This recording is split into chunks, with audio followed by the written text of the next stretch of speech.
to the South Indian Biomedical Industrial Conference 1.0 D6, proudly presented by ATHEENAPANDIAN Private Limited in collaboration with Biomedos and Fovias Biomedical.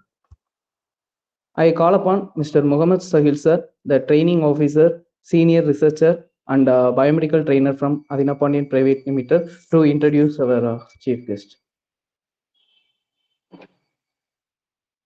Thank you, Manoj. So, good evening, one and all present here.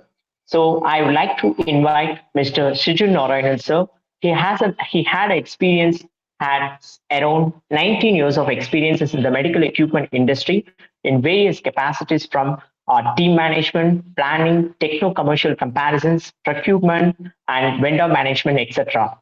He had experiences at biomedical engineer at TBS India Telematic and Biomedical Services from Bangalore, and also he had working at service engineer at Trivitron Healthcare. He also worked at CK Birla Hospitals as an executive biomedical. Now he currently positioned as a head of biomedical engineering at Sacra World Hospital. So we welcome you, sir, once again.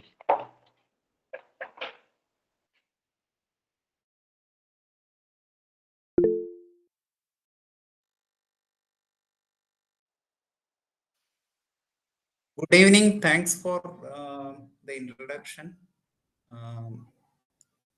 So, 1 second.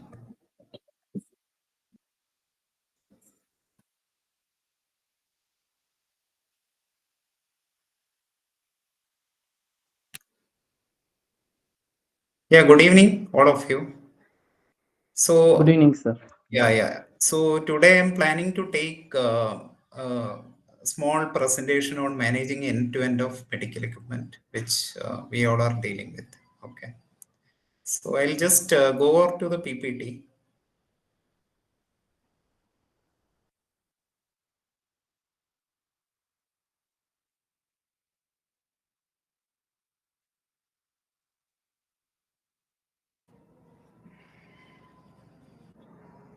I hope it's visible. Yes, sir, it is visible, sir. Okay.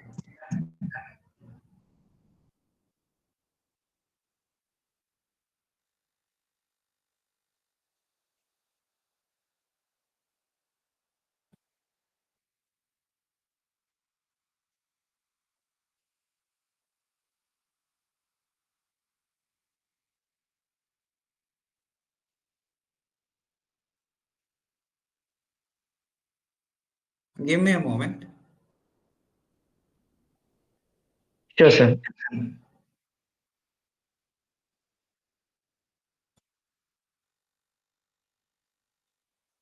So the topic is managing the end-to-end of medical equipment in hospitals. Myself, Shiju Narayanan, working as head of biomedical engineering at Sacra World Hospital, Bangalore. It's visible, right? Yes, sir, it is visible, sir. Okay. So basically, biomedical engineering is a field where we manage the healthcare technology. It's basically a part of the healthcare technology management. Mainly, we are dealing with the medical equipment. So I just want to take you through the whole medical equipment life cycle, what all phases it consists of. Basically, the life cycle consists of 4 major phases subdivided into further sub-phases. Okay. So the first phase is the planning phase where we plan for the medical equipment. So planning and assessment of the requirement and facility is being done in that phase, and budget and financing also is planned during that phase. Next is the purchase phase where assessment and selection of the medical equipment is performed. Procurement and other post procurement processes, followed by installation and commissioning of the equipment once they are at site. Third phase is the lifetime phase where it is the effective life phase of the equipment where training and skill development, operation and safety protocol management, maintenance and repairs are being managed. And coming to the end of life phase, this is the phase where equipment is decommissioned and disposed of finally.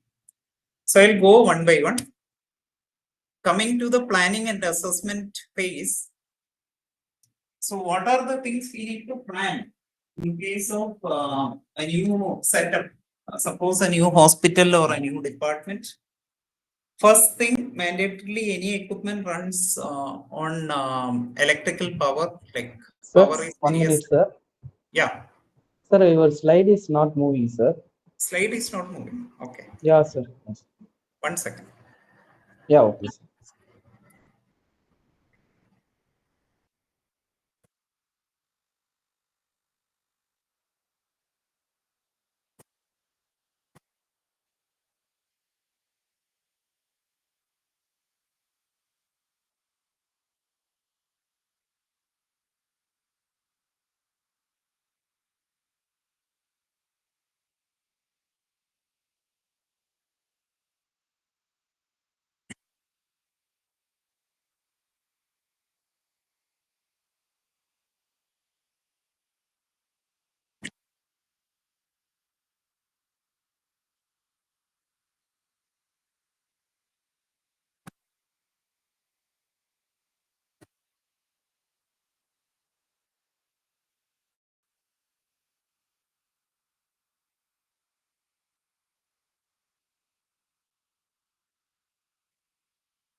I'm having some issue with the slide, so I think I'll just tell verbally. It's okay? Yeah, okay, sir. No Oh, problem. okay. Yeah, so as I was telling you, the first phase, then we come to the first phase, which is the planning and assessment. Basically, it's the planning of the department, suppose an ICU or an MRI setup, or for example, a new hospital itself.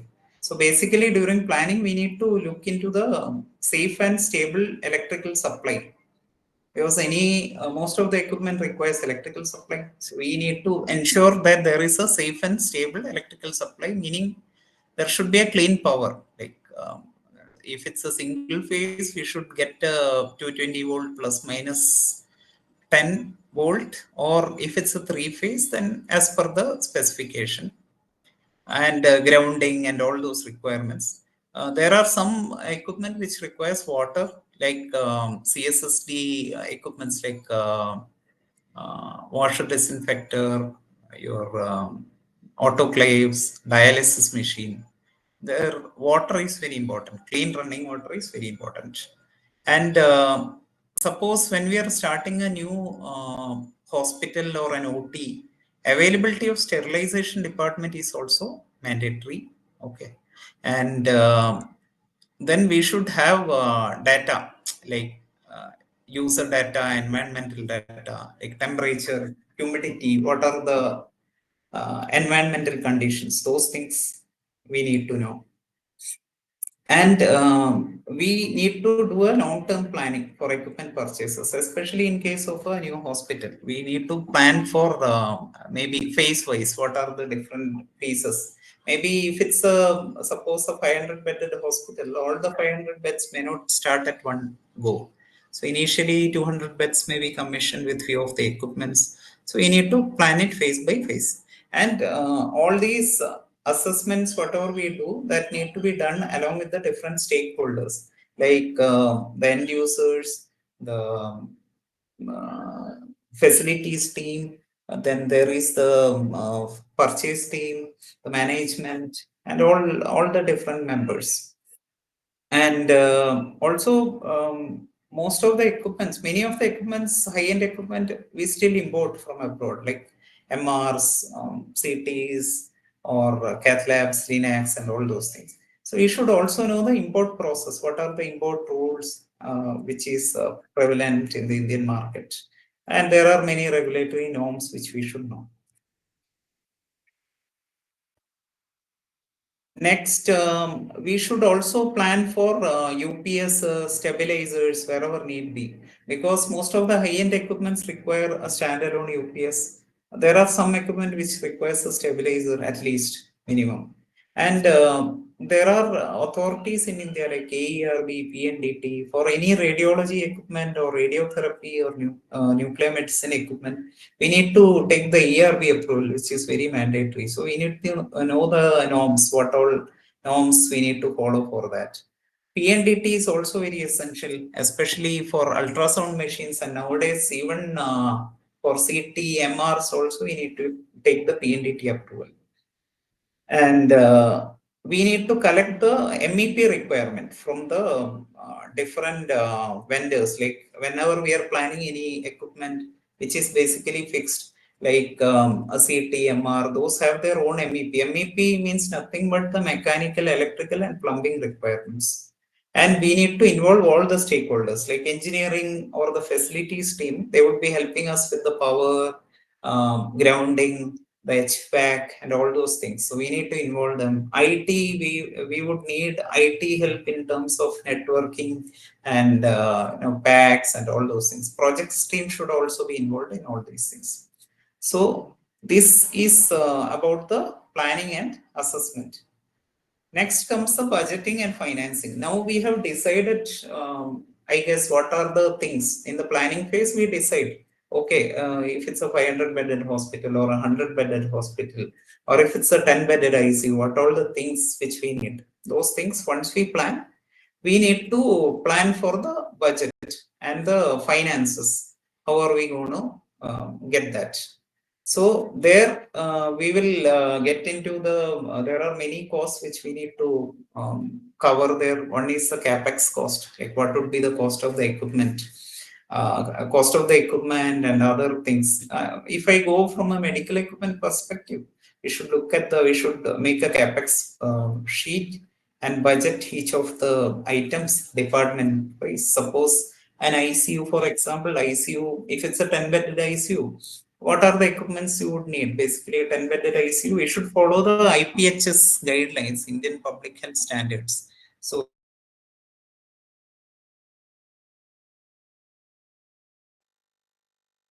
bedded ICU. So we should follow that as a standard, and then we should plan accordingly. Maybe, for example, ICU would require ventilators, patient monitors, syringe pumps, infusion pumps, and all those things. We should capture the cost, and then that's how we do the budgeting. And we should also take into account the realistic timelines for the project. When would the project be? And accordingly, take the budget. And the ROI or business plans are also important in case of high-end equipment or wherever the cost of the capex is high, where we need to justify the procurement. Like in case we buy a Linac, what is our plan to? Linac is very expensive; it's in crores. So how do we get back the investment, or how do we break even? Okay, so those things we need to do an ROI and business plan. And here also again, while budgeting, we need to take the clinical team input to understand what is their actual requirement. Suppose if it's an MRI, what all type of MRIs or what all facilities are going to provide in the MRI. So if they want to, there may be hospitals where they do basic scans like brain, abdomen. There are some places where nowadays advanced options are there, like cardiac MRI or functional MRI. So we need to understand what is their requirement, accordingly capture the requirement, and then budget accordingly. Because as per the clinical requirement. The more the clinical requirement, the costs would increase. Okay. And all the MEP and all those things, again, we need to send it to the respective department, because they also need to provision for the costs, whatever they also need to budget for it, right? If we need to get or commission an MRI, it requires a specific HVAC which maintains the temperature. It needs a certain temperature, and humidity should also be maintained, and it should be non-condensing. So for that, they should select the appropriate HVAC. So for that, they need to plan and they need to budget accordingly. So all these processes, budgeting process is, I guess, interlinked. So it's very important to involve all the stakeholders in this process. Now, next, I would go to the technology assessment and selection. This is where we look at the clinical trials, demos, and all those things. And we basically assess the different technology partners. Suppose if, for example, if you are looking to buy an OT equipment, OT table, for example, we will look at the different manufacturers available in the market, and we should see whether they have local representation of their product. Like the company may be an company from outside India. They need to have a distributor. We need to ensure that at least they have a distributor, and we need to check the market data and understand how is their service support, and all the other things. How is their local availability of spares, accessory, consumables? Because most of the equipments, the useful life cycle is from 7 to 10 years. So we need to maintain that many years. So it's very important when we select a technology or manufacturer for procurement. These things are mandatory. And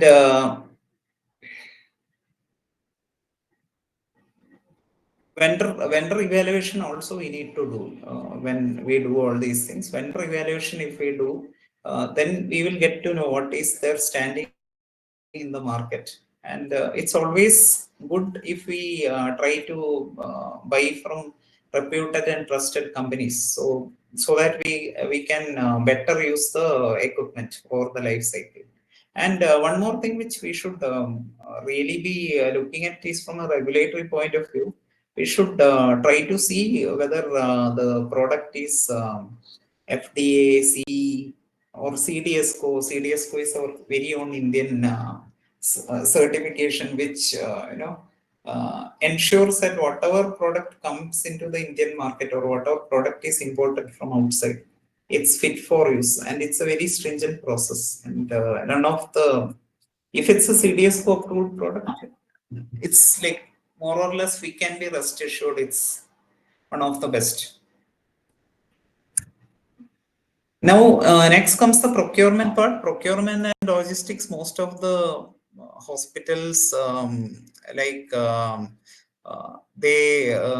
it's a very big process where they have some may use a tendering process, or some may use a like normal procurement process where they invite quotations from multiple vendors based on the clinical and technical requirements or suggestions, and then they negotiate commercially with those companies. And here our involvement would be to understand what are the contract terms which we are going to give it to the vendor. Suppose we buy a very expensive equipment, and probably it has a warranty of 1 year. Suppose the warranty, what is our plan of action? So that's something which is very important, and we need to know what's the AMCs or CMCs, and what are the things which are covered under the CMC, for example, and what are the things which we need to procure. Basically, we need to capture the life cycle cost. Life cycle cost means the cost of the equipment, that is the capex cost, and then year on year we have the AMCs or CMCs which we need to take. And there are some things, as I said, which doesn't cover under CMC. So all these things, basically the effective cost of the equipment is the whole cost. For example, an equipment may have very small capex cost, but if its life cycle cost is more, that means if its operational cost is more, then we should really do a due diligence before buying those equipments. And basically, the users should be kept in the loop in all these process. So it's like that helps. And then I would go into the installation and commissioning of the equipment.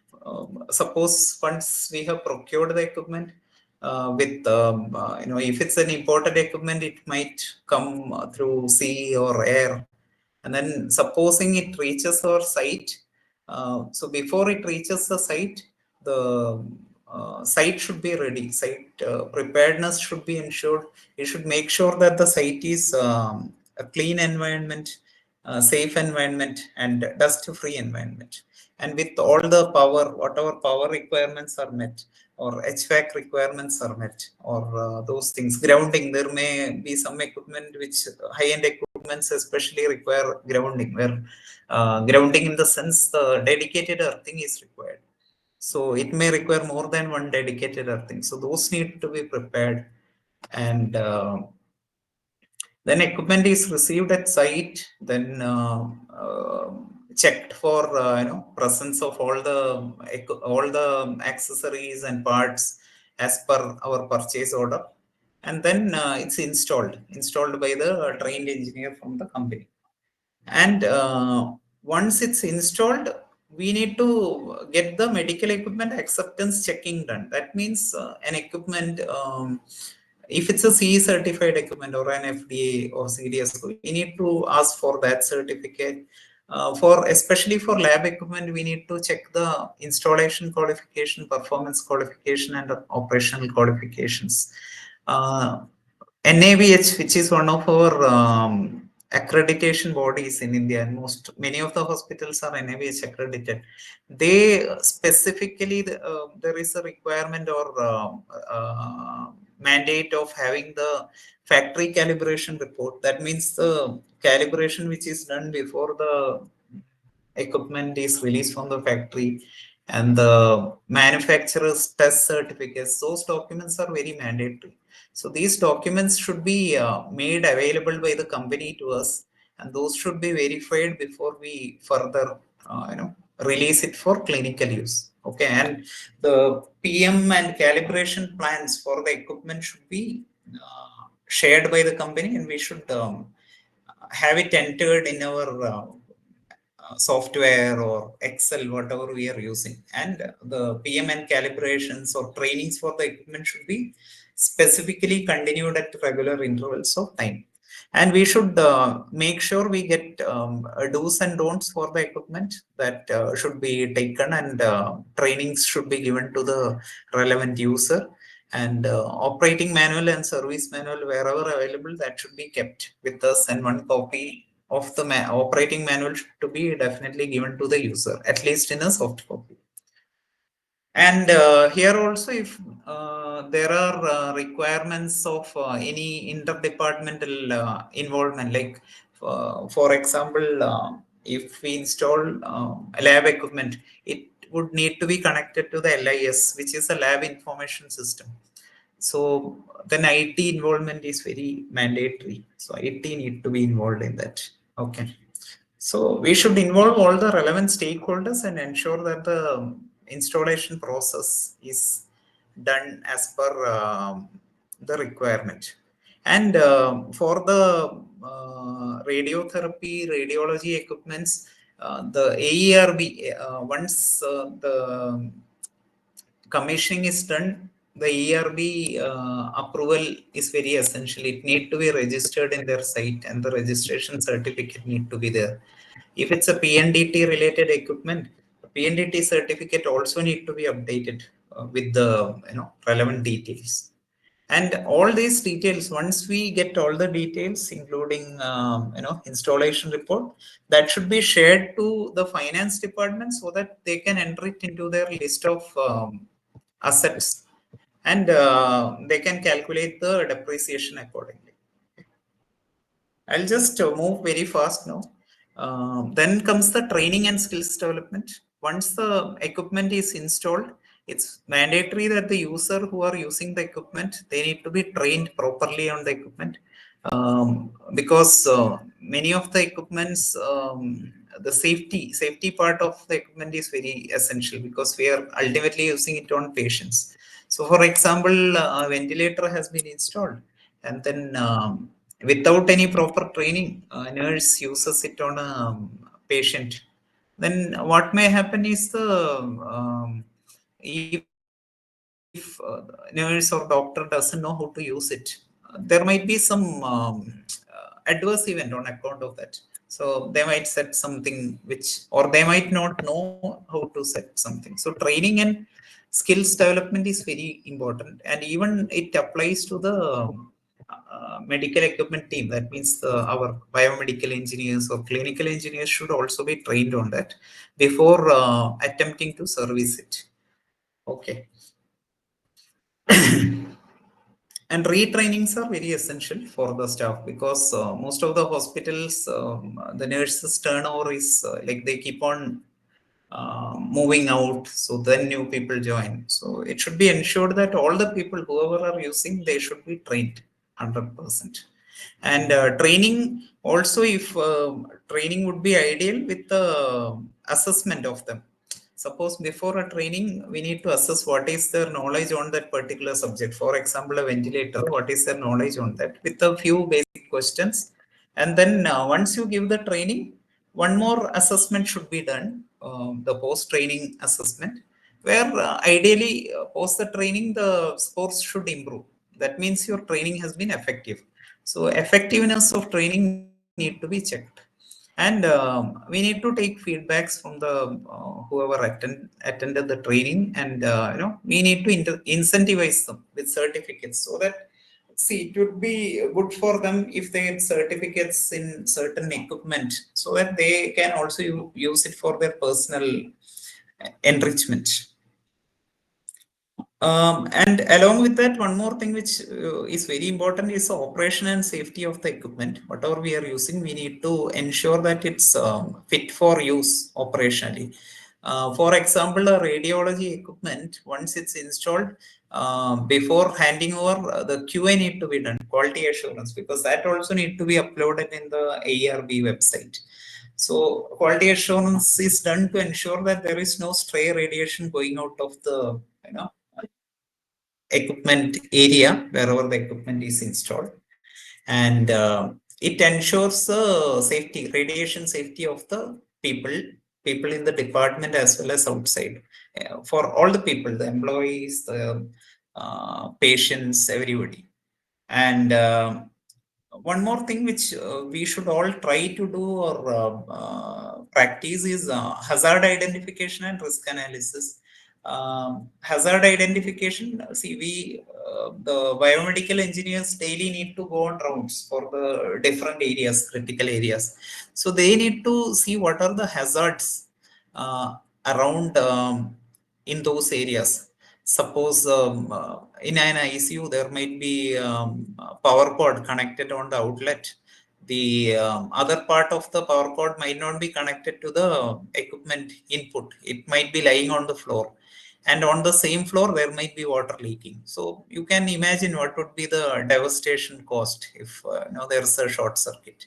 So those things, hazard identification, we should be very proactive. We should identify what are the risks in advance during our rounds, and try to find out some ways how to mitigate that risk. So that is very important. I would urge everybody to practice that. And quality improvement projects we should undertake.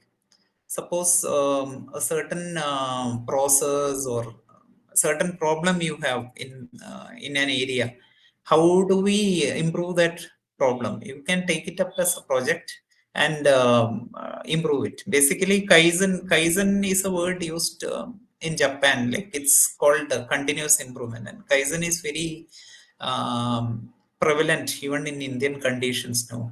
So Kaizen means nothing but continuous improvement. It could be anything. It could be a simple process or whatever. So that's something which we should all try to get into. And cleaning and disinfection protocols are very important for all the medical equipment. We have seen with COVID, the COVID pandemic, or from 2020, we had like 2-3 years, it was devastating all around. So from now it's mandatory that we make sure for all the equipment, we understand what are the cleaning and disinfection protocols, and the users are like trained at regular intervals, and we need to make sure that they are following the protocols to avoid any cross infection or contamination.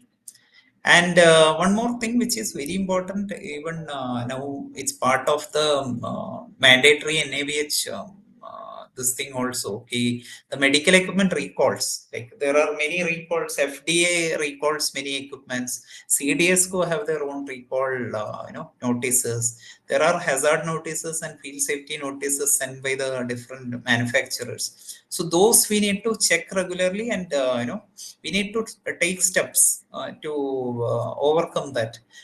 Any equipment which is recalled, we should go through the instructions properly, and if they recommend it should not be used, so we should remove it from the clinical use immediately.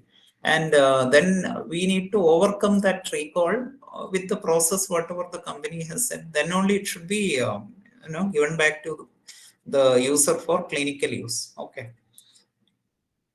And one more thing which I mean many of you would be knowing is the medical equipment adverse event reporting. Recall is something which is done by the different authorities like FDA or the manufacturers. Now we also have the option, like as engineers, to report any adverse events which happen within our hospital, because we if you feel that any event which is occurring from the, suppose a battery gets blasted suddenly, a monitor is being used or a syringe pump is being used, suddenly it gets blasted, it's a new equipment, it's basically like an adverse event, it could cause a harm. So now the material vigilance program of India, it's very active now, and there is a form which we need to fill up, and it need to be sent to the them. So then they would initiate the process of understanding what the problem is, and they would involve all the people. So that's something which is very important now, and we should know about it.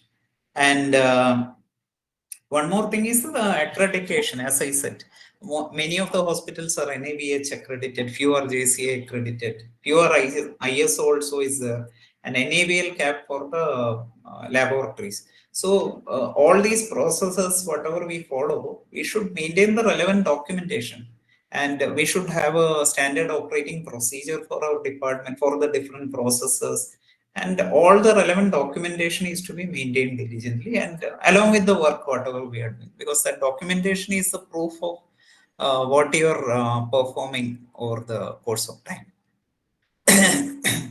And maintenance and repair, as you know, we have the breakdown maintenance, the preventive maintenance. So these things should be correctly documented and maintained, and then it's it ensures that the turnaround time for patient is less, because if we can get the equipment repaired and give it back to the user at the earliest, that patient will be benefited accordingly.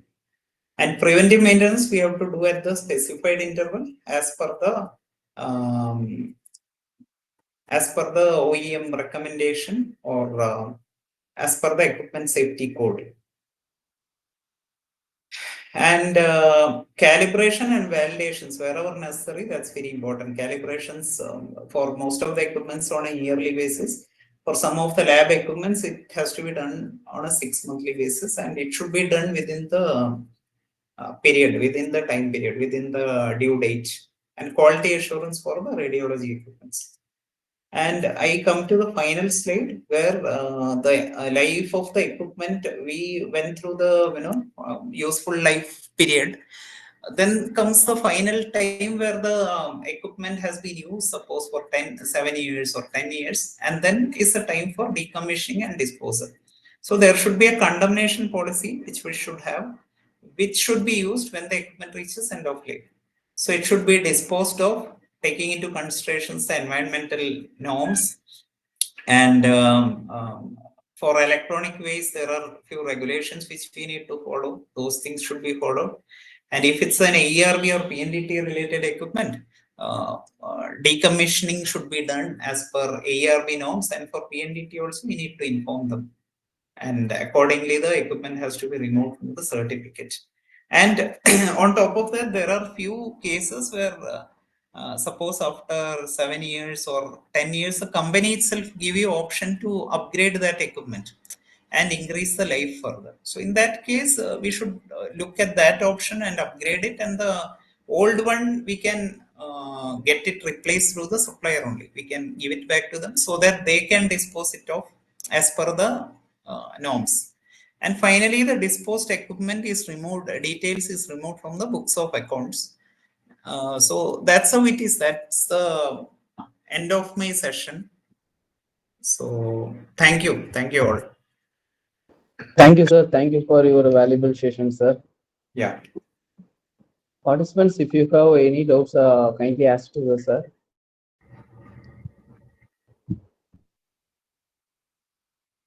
Or if they have any doubts, my suggestion is if you can collect their questions and send it to me, I can probably answer it back to you, and then you can share it to them.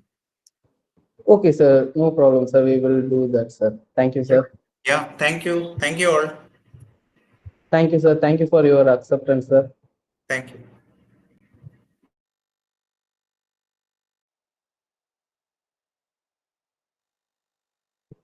Next, I would call upon Mr. Muhammad Sahil, sir, Training Officer, Senior Researcher at ATHEENAPANDIAN Private Limited, to introduce our next chief guest.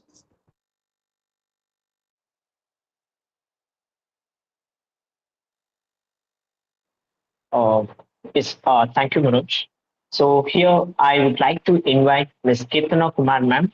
She is a technical manager at a leading medical device regulatory affairs and quality assurance, or AQA consulting firm, where they oversee regulatory strategy, quality compliance, and innovative solutions to support medical device companies in achieving global market readiness. With extensive experience in guiding companies through complex regulatory landscapes, Kirtana ma'am is an expert in navigating some FDA, ISO, and FDSAP requirements as well as quality system implementations. Passionate about advancing regulatory compliance, Kirtana ma'am brings valuable insights into best practices for medical device development and lifecycle management, driving excellence in regulatory and quality operations. We would like to welcome once again, ma'am. So, welcome you, ma'am, once again. It's over to you, ma'am. Thank you so much, Mohammed. Hello everyone. It's an honor to be here today. I'm from Tanjavur, Tamil Nadu. So, I graduated with a bachelor's in biomedical engineering in 2016.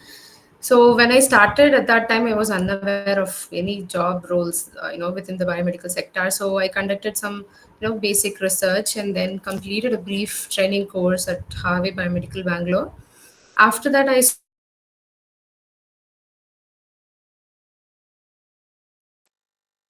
Manipal Hospital, where I worked for a year and a half.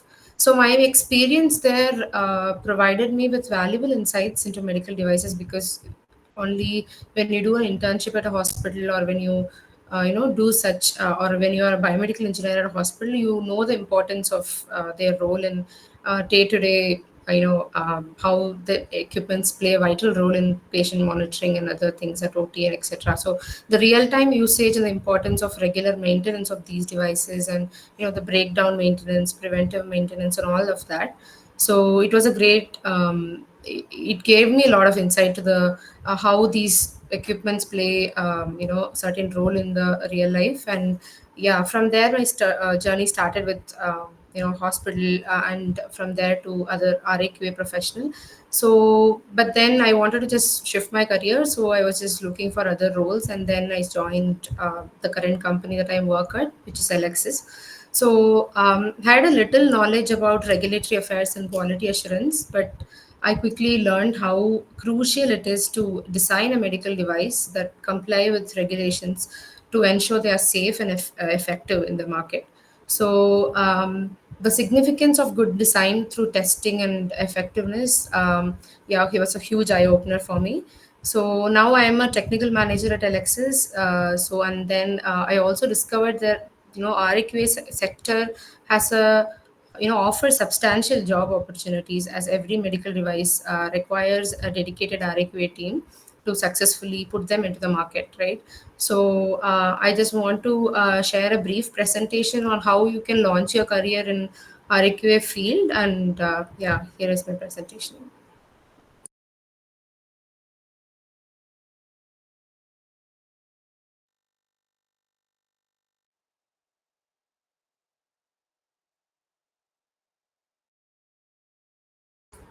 Yeah, so can you guys see my screen? Yes, ma'am. Okay. So RAQA stands for Regulatory Affairs and Quality Assurance. So their role is to mainly to ensure medical devices are safe, effective, compliant.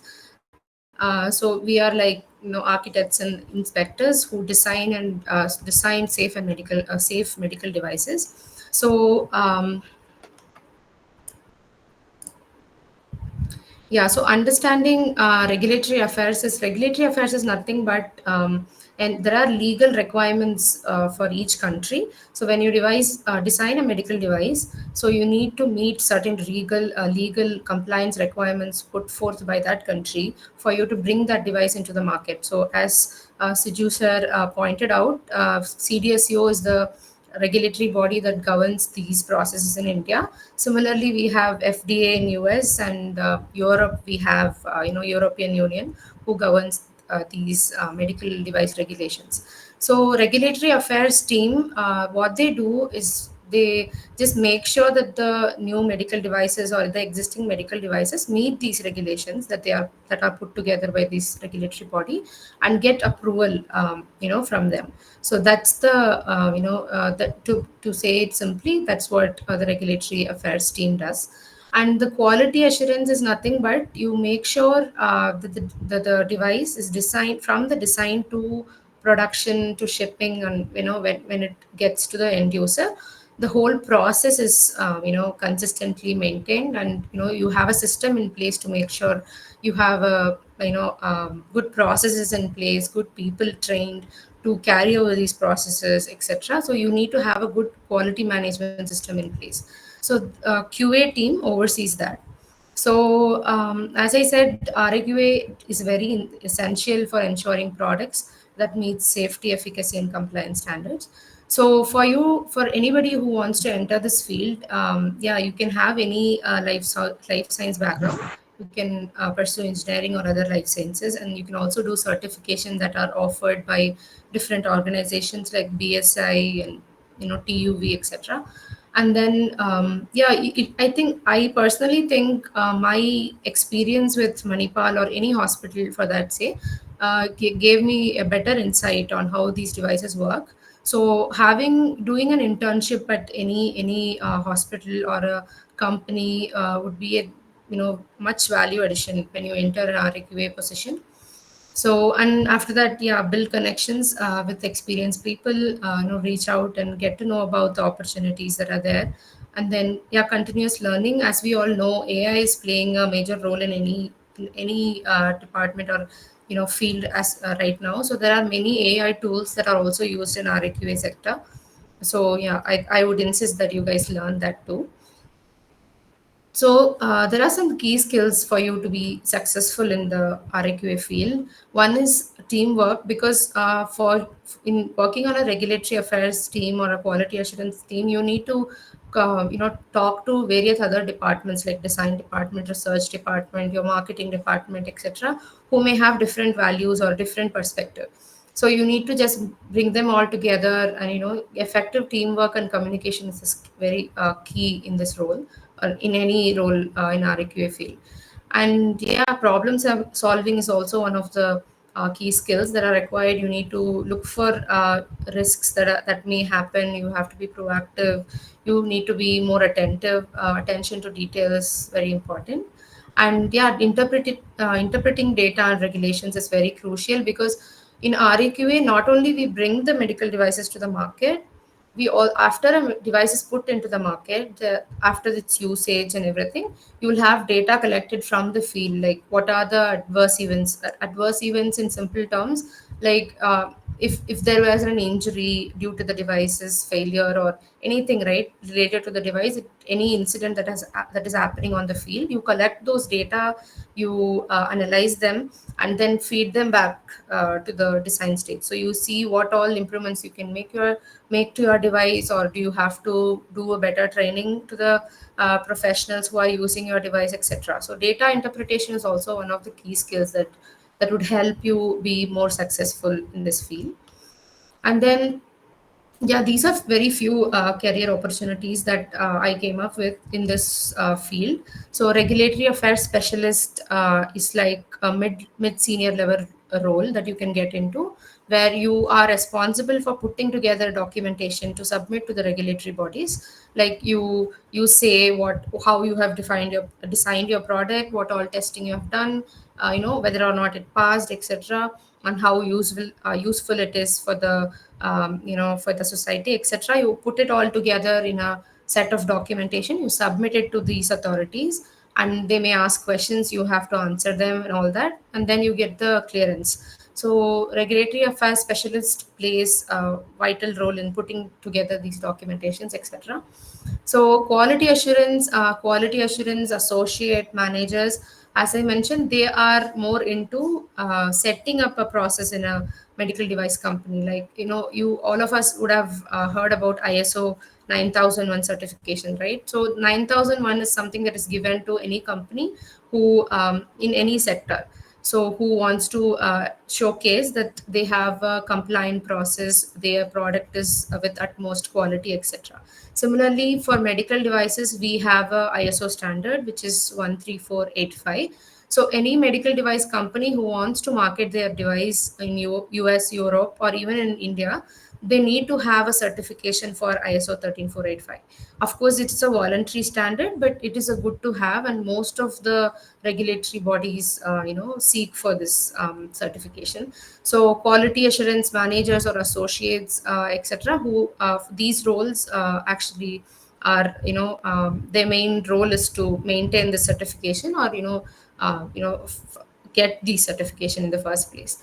So there are also other roles like clinical resource associate, who before a medical device is put into a market, there are some clinical trials that happen to see if your design works as you intended, or how is your user feedback, do you have to improve the design, etc., right? So those are conducted using clinical trials. So research associate is someone who just looks through that clinical trials and gather data and feed it into the design phase, or take it to the top management to see to tell how the feedbacks is how feedbacks are essential for your continuous improvements in the device's design.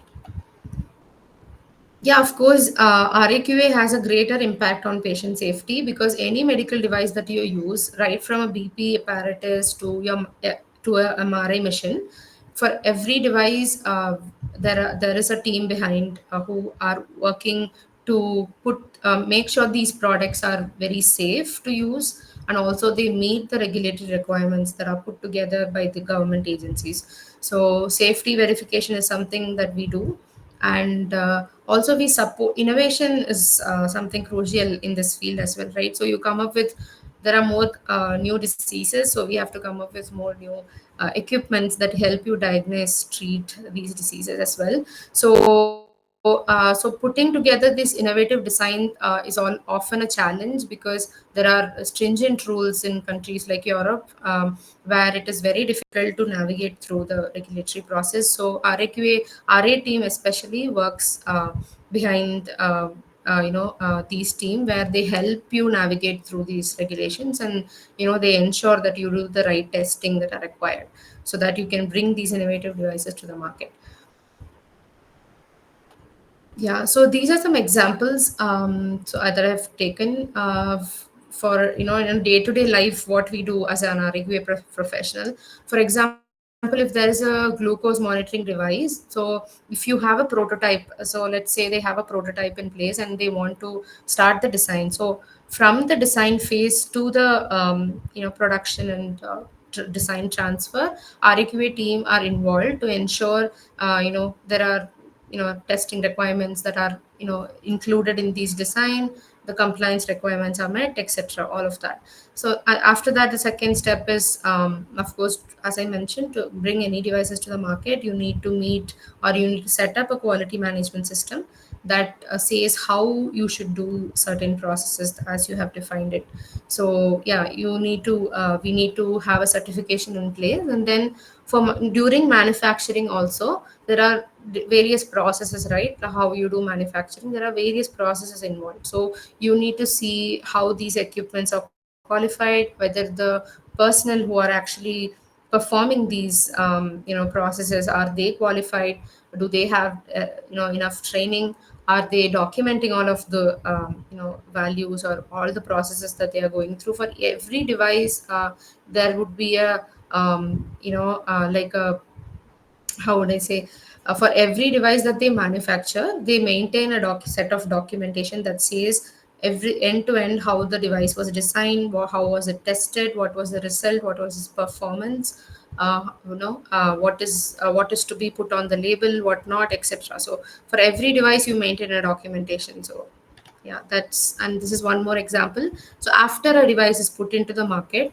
when there is an event that is happening, for example, it's an injury that happened because of the usage of the device, the regulatory bodies may ask the manufacturer to recall the device. So recall is nothing but you are calling back all the devices from the market to see, there is one isolated incident, right? So you need to just make sure the rest of the devices are safe in the market.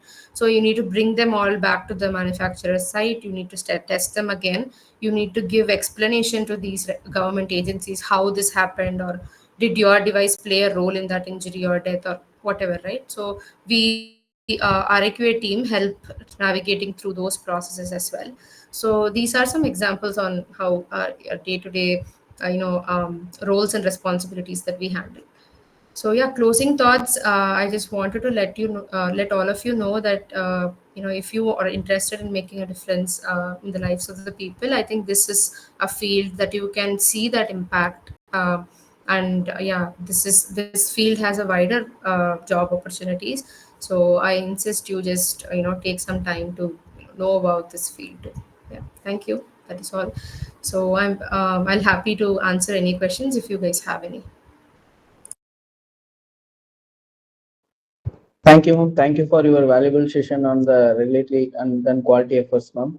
Participants, if you have any doubts, kindly ask to the ma'am.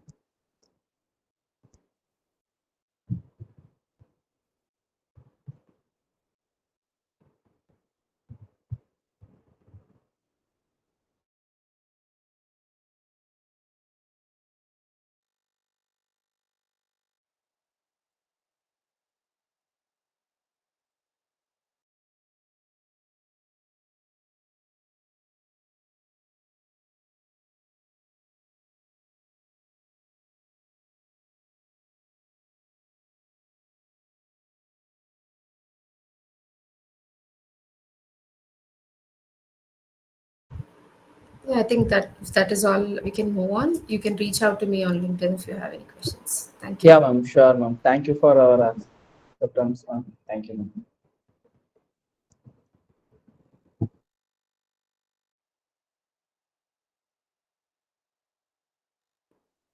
Next, I would call upon Mr. Sudarshan, sir, Head Operation of International Phobias Biomedical, researcher and biomedical trainer at ATHEENAPANDIAN Private Limited, to introduce our next chief guest. So good evening, everyone. We are honored to welcome Ms. Zarin Ziadin, a distinguished research scholar from Faculty of Management Science, Sri Ramachandra Institute of Higher Education and Research, Chennai. With her remarkable experience and contribution to healthcare quality and standards, she has become a notable figure in the field of biomedical engineering and hospital administration. So, Ms. Zarin Ziadin illustrates her career journey includes Apollo Hospitals, where she began as a management trainee, gaining foundation insights into the hospital management. Then she served at RIMS Hospital, served as assistant manager admin at the overseeing hospital administration, Kerala Business Group, Trivandrum, contributing as an auditor and trainer, focusing on healthcare complaints and training. Sri Ranga Hospital, Chengalpattu, as a quality manager at his she managed enhanced healthcare quality protocols, Travancore Medical College Hospitals, then Chago BSI, ISO recognized as ISO technical expert, contributing to quality standard in healthcare. Faculty of Management Science, SRH Chennai. Currently, she advanced her research as a research scholar, specializing in the role of biomedical engineering, metro vigilance program in hospital. With this wealth of experience, Ms. Zarin Zvedin will share her insights on the pivotal role biomedical engineer plays in the metro vigilance program in hospital, a critical topic that bridges quality, safety, and innovation in healthcare settings. Please join us in extending a warm welcome to Ms. Zarin Zvedin. Welcome you, ma'am. It's over to you. Hi, am I audible? Yes, ma'am, you are audible, ma'am. Okay. Thank you so much for that detailed introduction about me. I appreciate that you have taken time to collect all those details. Thank you so much. Uh, yes, a very warm good evening to all of you who have taken this time on a Saturday evening to join and listen to all the new information that is happening around the field of biomedical engineering. So, I started my career as a biomedical engineer, but after completing my BTech, I moved on to do my MBA in hospital management. Then I started my career with Apollo Hospitals, but I didn't want to confine myself to just the engineering department. That is why I moved on to administration. Yeah, so for the past 10 years, I have been into quality and patient safety in healthcare. I've been working in different hospitals and I've been also consulting for the patient safety and quality aspects. Now, after 10 years doing quality, what I've understood is biomedical engineering is one area which is very great even now in hospitals. There are a lot of things that we can do. When quality focuses around infection control practices, medication safety, and things like that, equipment safety is something that we take for granted. So, I being having a background in biomedical engineering and knowing about quality, I thought it was time to start making noises as to there are what to say gray areas in this area, and this is something that we have to look at. So that motivated me to pursue my research with Ramachandra Medical College into material vigilance program and medical device adverse events. So today I take this opportunity to give you few insights into what are the things going around us and what an engineer can do to help patient to make our healthcare system safer. I am very grateful to the previous two speakers who were able to contribute details regarding NABH standards. They were mentioning about medical device adverse events, they are mentioning about recalls. So, my presentation is complementing to whatever they were saying in their presentation. So, yeah, in that way, I'm very grateful to them so that I'm not introducing a new concept for you. So, let me start by sharing the screen. Is my slide visible? Yeah, it's visible, ma'am. So is it full screen? Yeah, ma'am. Okay. So without further delay, before that, my presentation here is about the role of biomedical engineers in MVPI program. MVPI is nothing but Material Vigilance Program, and through the slides, I'll take you into the depths of what the program is. Now, before that, let's see what's happening around us. So these are the news articles. These are certain news articles that I was able to collect to show you the importance of why material vigilance program is required. So there was this one incident which was reported in 2017. It happened in India where a newborn baby was charred to death in Pune hospital after incubator overheated. The second one is in 2019. The drug controller issues advisory against pacemaker malfunction. And this is from US that happened in 2015. Robotic surgery linked to 144 deaths in the US. So, as you can see, this news is in India as well as internationally. So this is to just give the concept that device errors are not just happening in India, but it is also happening in developed countries. Now, this is a very interesting fact, as in you can see the years 2019, 2020, and 2023. All these years, all these 3 different years, we had at least one ventilator failure, which actually led to death of a patient. All these even happened in Tamil Nadu alone. So if this can happen in Tamil Nadu, imagine what is happening in other states. And this is not an isolated incident because it's the same kind of incident which happened over 3 years. So then definitely something is wrong. Where is this wrong? We can always blame it on the manufacturer. But when the first incident of the ventilator failure leading to the death of a person happened, what were we doing inside the hospital? That shows that there is a gap in the system which we have in the hospital for patient safety. Now, that is where, as engineers who are working in hospitals, who are either clinical engineers or biomedical engineers, or even engineers transitioning into administration, have to really look into and create systems which will actually help into better patient care and patient safety. Now, before we go further into the whole program, we have to understand what are medical devices.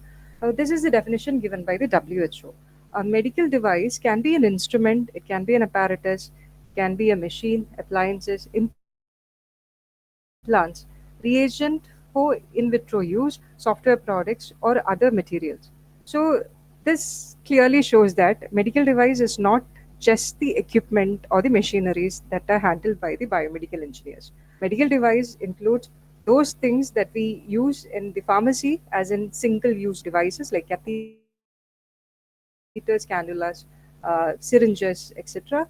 Also, the reagents that we use in laboratory. So, when we talk about MBPA program, it is not just the engineers, but it involves a collective effort from people from across different departments in the hospital, especially pharmacy, pharmacovigilance, medication safety, and even laboratory safety. Now, why do we need vigilance on medical device? So, we need this because we are aiming at patient safety. How are we doing it? By identifying, assessing, and preventing adverse events and malfunctions that could cause harm to the patients. Now, how does vigilance help? By identifying appropriate regulatory measures to mitigate risk, ensure compliance with safety standards, guide healthcare providers in safe and effective device use.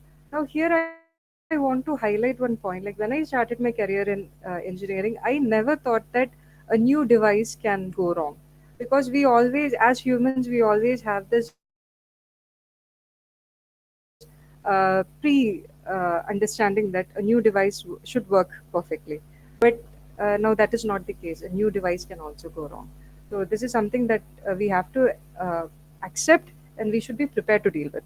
So what is material-vigilance? Material-vigilance is a close monitoring of any undesirable performance or characteristic fluctuations of a medical device by means of a system which is capable of identifying, collecting, reporting, and reacting to them with field safety corrective actions or device recall during post-market phase of a medical device. So the material vigilance program especially holds strength during the post-market surveillance. That is, once the equipment is manufactured and released into the market, the companies will keep an eye to see whether the equipments are working properly. But now here, if the reporting has to happen effectively and if the companies have to understand what are the areas that are going wrong, people inside the hospital should be clearly aware about all these things happening. Only if they report, companies will know, like, okay, something is not right. If people in the hospital don't know about this, they are not aware, information won't reach the post-market surveillance team. So, like I said, no medical device is completely devoid of risk. Therefore, it is essential to have a monitoring system to ensure patients and user safety. Now, why this happened? Because there are cases where MRI machines, in an MRI machine, a man died after being sucked into it. It happened in Mumbai in 2018. incubators, which I've already mentioned, cardiac stents, where dissection and thrombosis happened across country. Per month, we have such cases. So, because of all these things, in India, the Ministry of Health and Family Welfare has approved a commencement of a program called the Material Vigilance Program of India (MVPI) on 10th of February 2015. Now, so what happened before 2015? Didn't we have any other program? So actually, we had a program. It is called the Pharmacovigilance Program. During that time, all the devices were considered as drugs, and devices were monitored under the Pharmacovigilance Program. But later, the Indian government understood devices as such monitoring under Pharmacovigilance Program is not effective and it requires special attention. That is when they decided to segregate the device from the drugs, and a new program evolved, and they named it as Material Vigilance Program, and they launched it in 2015. Now, another important thing in India which we have to understand as engineers is a Medical Device Rule of 2017. In this Medical Device Rule, it clearly states what devices have to be notified for import, manufacture, labeling, distribution, sales, and medical devices, including in vitro diagnostics. All those details are covered under the Medical Device Rule of 2017. You can always go back, download the device rules, and read through it, which will further enhance your knowledge regarding the scenario which is happening in India. Now, like I said before, why did they think it has to be segregated? They understood that a drug is based on chemistry and pharmacology, whereas a device is based on engineering. A device has safety and performance and accuracy, whereas in drug we look at safety and efficacy.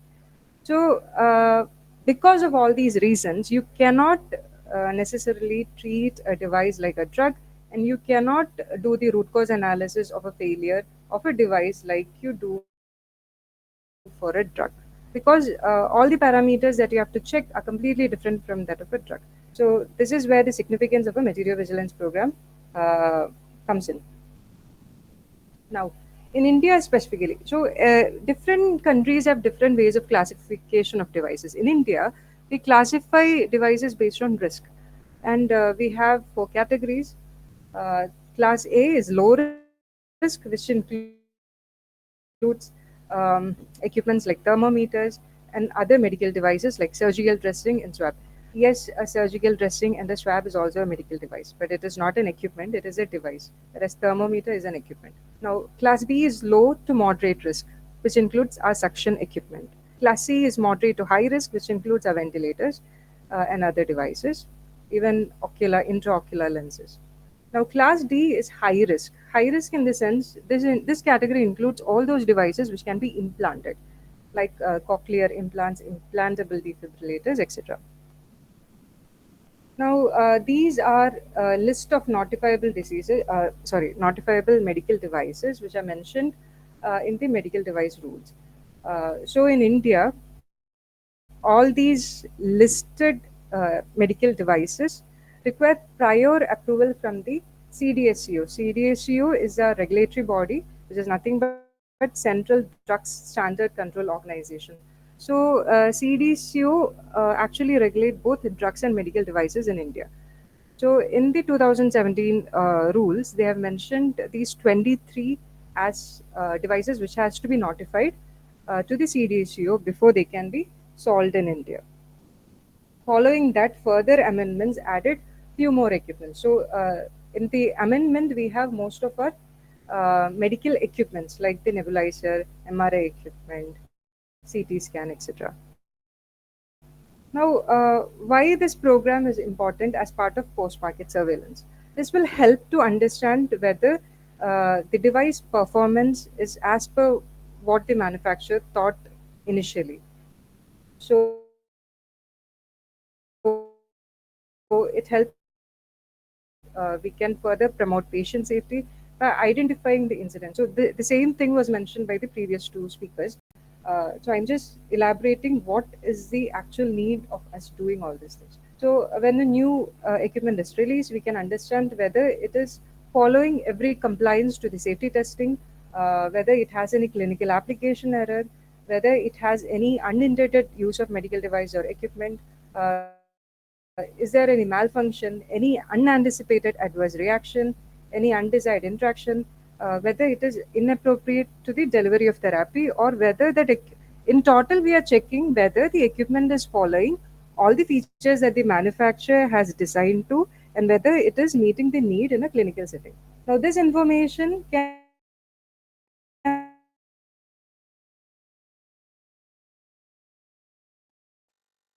be collected very important slide with this interesting information. So I was like we know, the whole hospital setting is to treat patients. So to treat patients, we have nurses and doctors. So let's think how many equipments are required for a single patient. You need a single patient in an ICU would need what all? From the flow meter to a patient monitoring system. If the patient is connected, the patient can be connected to a ventilator. A patient might have a pulse oximeter. A single patient can have more than 10 infusion pump or syringe pump, depending upon the health condition, etc. So, who are the doctors of these equipments? So, if you put it that way, then the engineers are the doctors of those equipments, right? Multi-specialty hospital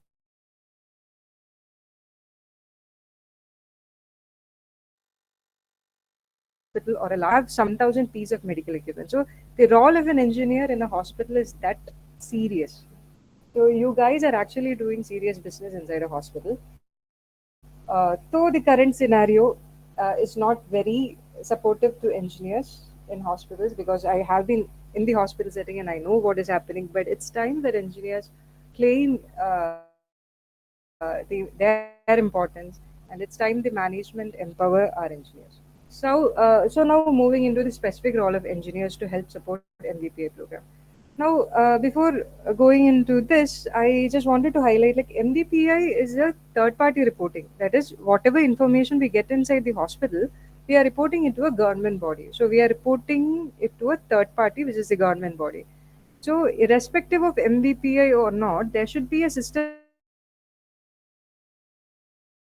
where our quality team or our management team or our engineering team can understand which device is safe, and depending upon the safety of the device, we can apply it for the patients. If you find that some device is not safe, then you can take it out of the system. So uh, whether we report to MVP or not, it is our duty and our responsibility to make our healthcare settings safe in sense of the equipments that we use. So, the role of an engineer starts from the device selection and procurement program in identifying all these risk factors. Engineers have to actively participate in the device selection committee, because only an engineer know which company has the safest equipment in terms of technicality and other safety parameters. A doctor or a nurse may not know. They only know what they need, what their needs are. But an engineer has to map the kind of devices that we have in the market to see whether that satisfies the clinician's requirement or not, and then take a decision as to which equipment to procure. So while procuring, they have to assess the device safety, efficacy, and all those things. They also have to see a bit into the patient safety aspect, in sense whether the clinical team is able to easily use the equipment. For example, if we buy a very high-end equipment and bring it to the ICU, and your team is finding it very difficult to use that equipment, then that equipment is a risk to the department. Your initial thought like a high-end equipment will give more safety to the patient is not justified there, because your team doesn't know how to use it. So whether you're going for an high-end equipment or not, you have to see how convenient is for your clinical team to use that equipment. You can also check ease of programming, other user interface related issues, and things like that. And a very important thing is you have to get feedback from your clinical team as to whether the equipment has met their need or not, and then further take actions to complement what they actually need in terms of doing clinical procedures. Another thing is, so the last point, standardization of devices used in particular department. Now, why this point is important is because, for example, in the month of January, you bought a defibrillator into the emergency department. Now, after 6 months, you're getting another defibrillator because your emergency doctor needed one more. Now, at that time, you have to think whether you have to get the defibrillator of the same company, or whether do you want to get a defibrillator of a different company, because the more diversity of equipments serving the same purpose you introduce into the department, the functioning, even though the outcome of both the equipments will be same, the way the equipment functions would be different, and it will be challenging to your clinical team to understand how the different equipments function. Also, when you're looking into accessories or attachment to use with the defibrillator, a type of what is it, defibrillator pads which are used for one equipment may not match for the other equipment. So again, there will be a lot of diversity and disparity. So in all those cases, only an engineer can, make the system safe by clearly understanding what device, which department, and how to create a level of uniformity and standardization across the different departments. So that is a very important role. Now, further, uh, during the procurement, you should also do a risk assessment of all your devices. So, risk assessment is something which we use in the language of quality very often. But this is something which, if effectively applied into the procurement process, or if practiced periodically in an engineering department, we can ensure that all our devices uh, does not pose a major risk to the patient safety. So the risk assessment has different steps. It starts with the risk identification, risk analysis, risk evaluation, risk control, residual risk evaluation, risk monitoring, documentation, and communication. Now I'll explain this to you with an example.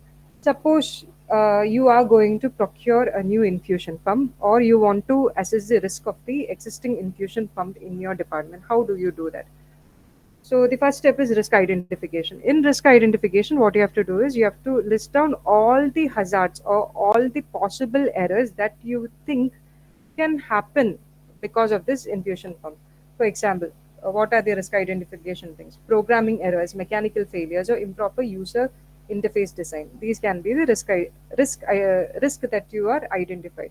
Now, once you have listed down all the risk, you have to analyze this risk. For analyzing the risk, uh, you have to think what is the likelihood of this particular hazard that you have identified happening, and if that hazard happens, what is the impact of that hazard. So what would be the impact of programming error, the probability of programming error leading to an over infusion. If the infusion pump has a programming error, and suppose the nurse has inputted that the patient has to have 10 ml of a particular medication over half an hour, she has entered that detail into the infusion pump, but the pump has certain programming error, and what happened, instead of 10 ml, it over infused or it under infused. So that means the patient, usually we use infusion pump in a critical setup like an ICU. So that means a patient who was critical did not receive the accurate amount of medication when it was required. So that is a risk where the outcome is very serious, or the severity of the outcome is very high.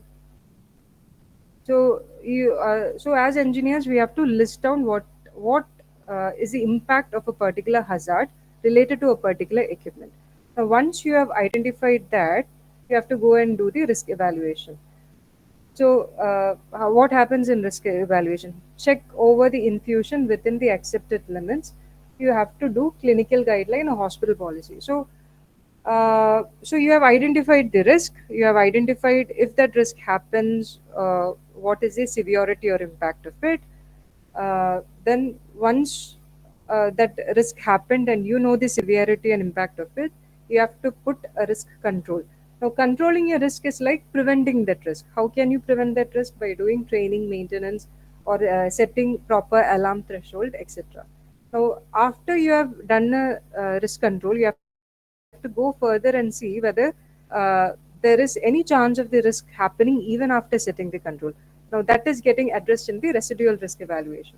After doing so, if you identify there are further risks which has to be managed, then you do a residual risk evaluation. After that, you go on monitoring whether whether all your controls set are actually preventing all your risk. And then then documentation is required in all these 6 states. And then periodically you go back and see whether there is any new risk happening. So all these things you cannot individually do. You need the support from the clinical team to do a proper effective risk management. Now this can be done on a monthly basis or 6 months basis, and then it can also be done when you're procuring a new device.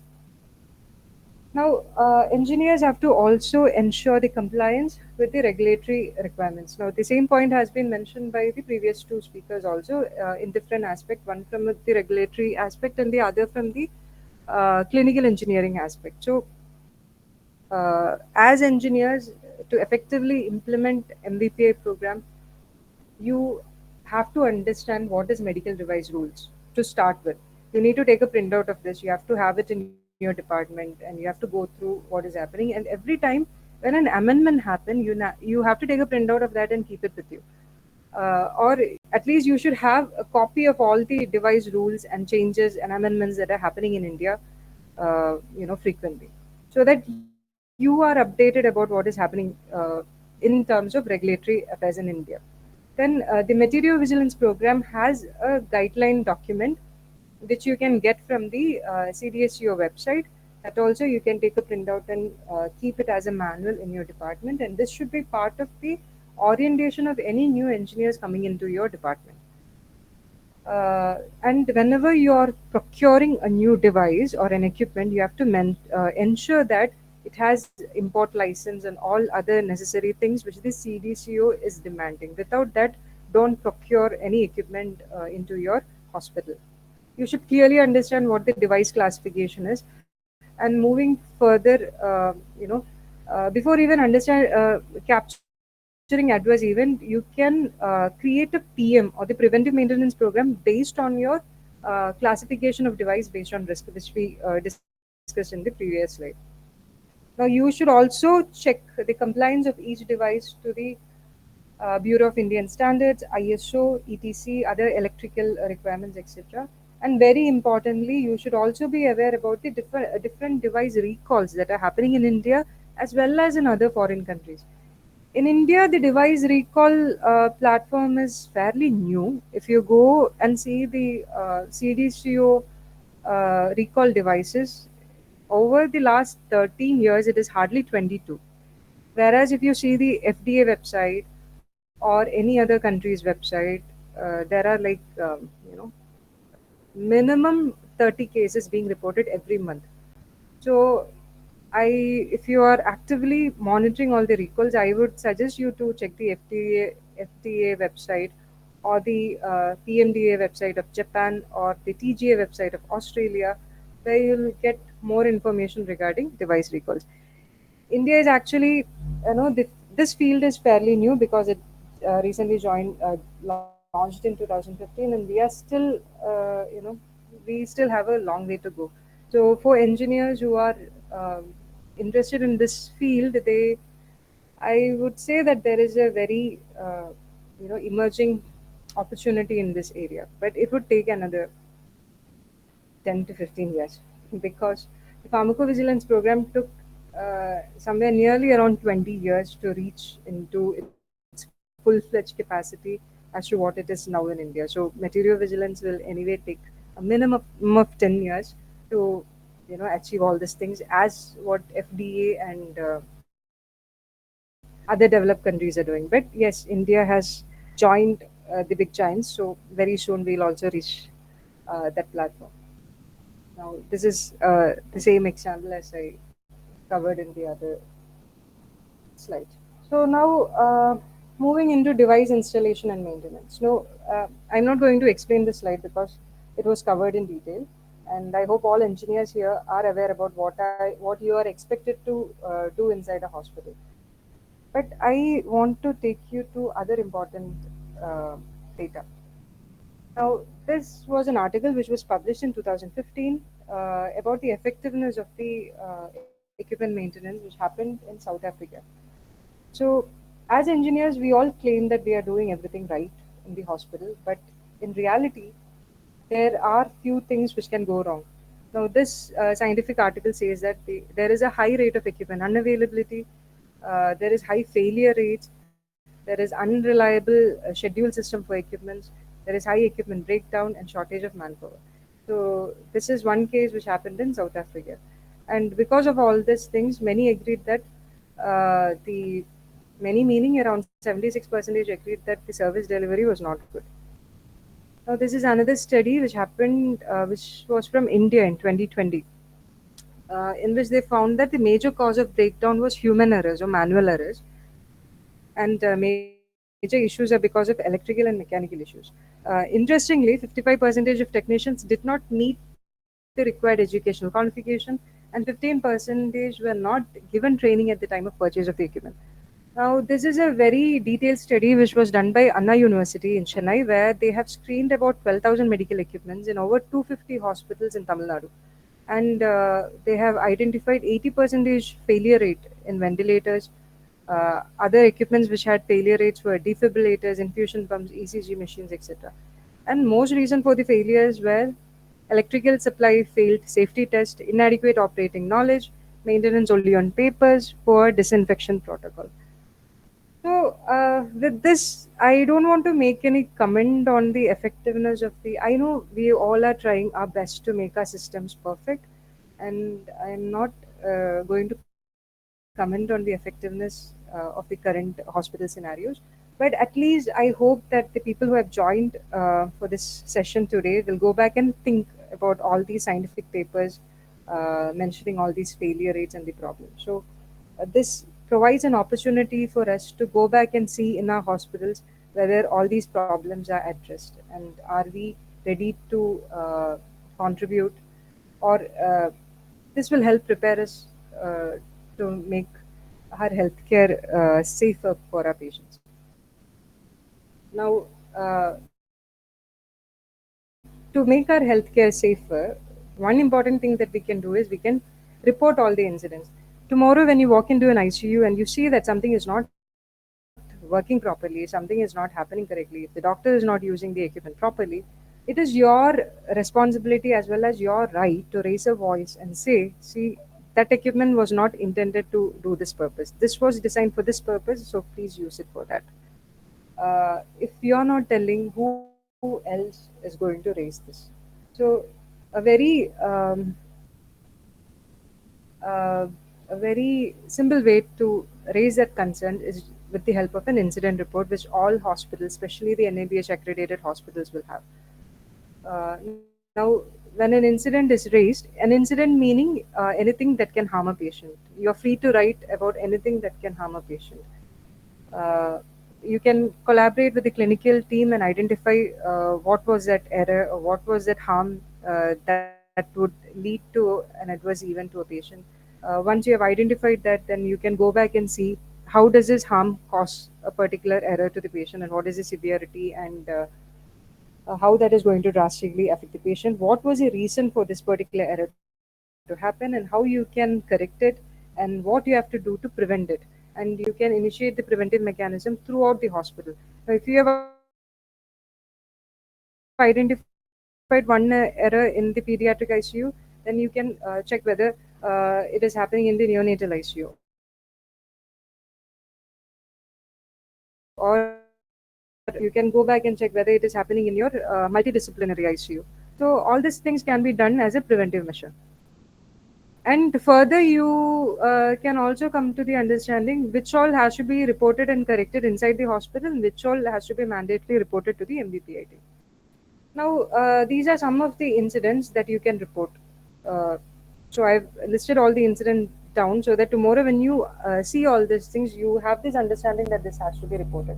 So you can report a malfunctioning of a device, for example, a pacemaker that stops working unexpectedly. Or it can be any adverse reactions, an implant causing an unexpected allergic reaction. Or it can be a design flaw, for example, a surgical instrument that breaks during a procedure. Or it can be software errors like diagnostic equipments providing false result due to a software glitch.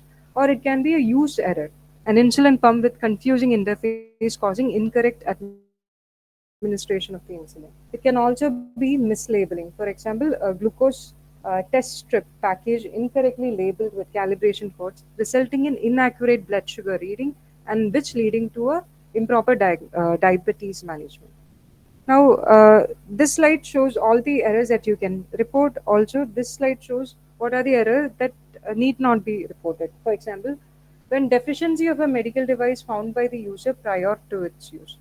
Now, when I say it need not be reported, what I meant is it need not be reported to MVPI, but it should be reported to the hospital team so that they are aware like these are the hazards, and they can set proper controls from these hazards being happening in future. So, like I said, it can be a deficiency of a medical device found by the user prior to use.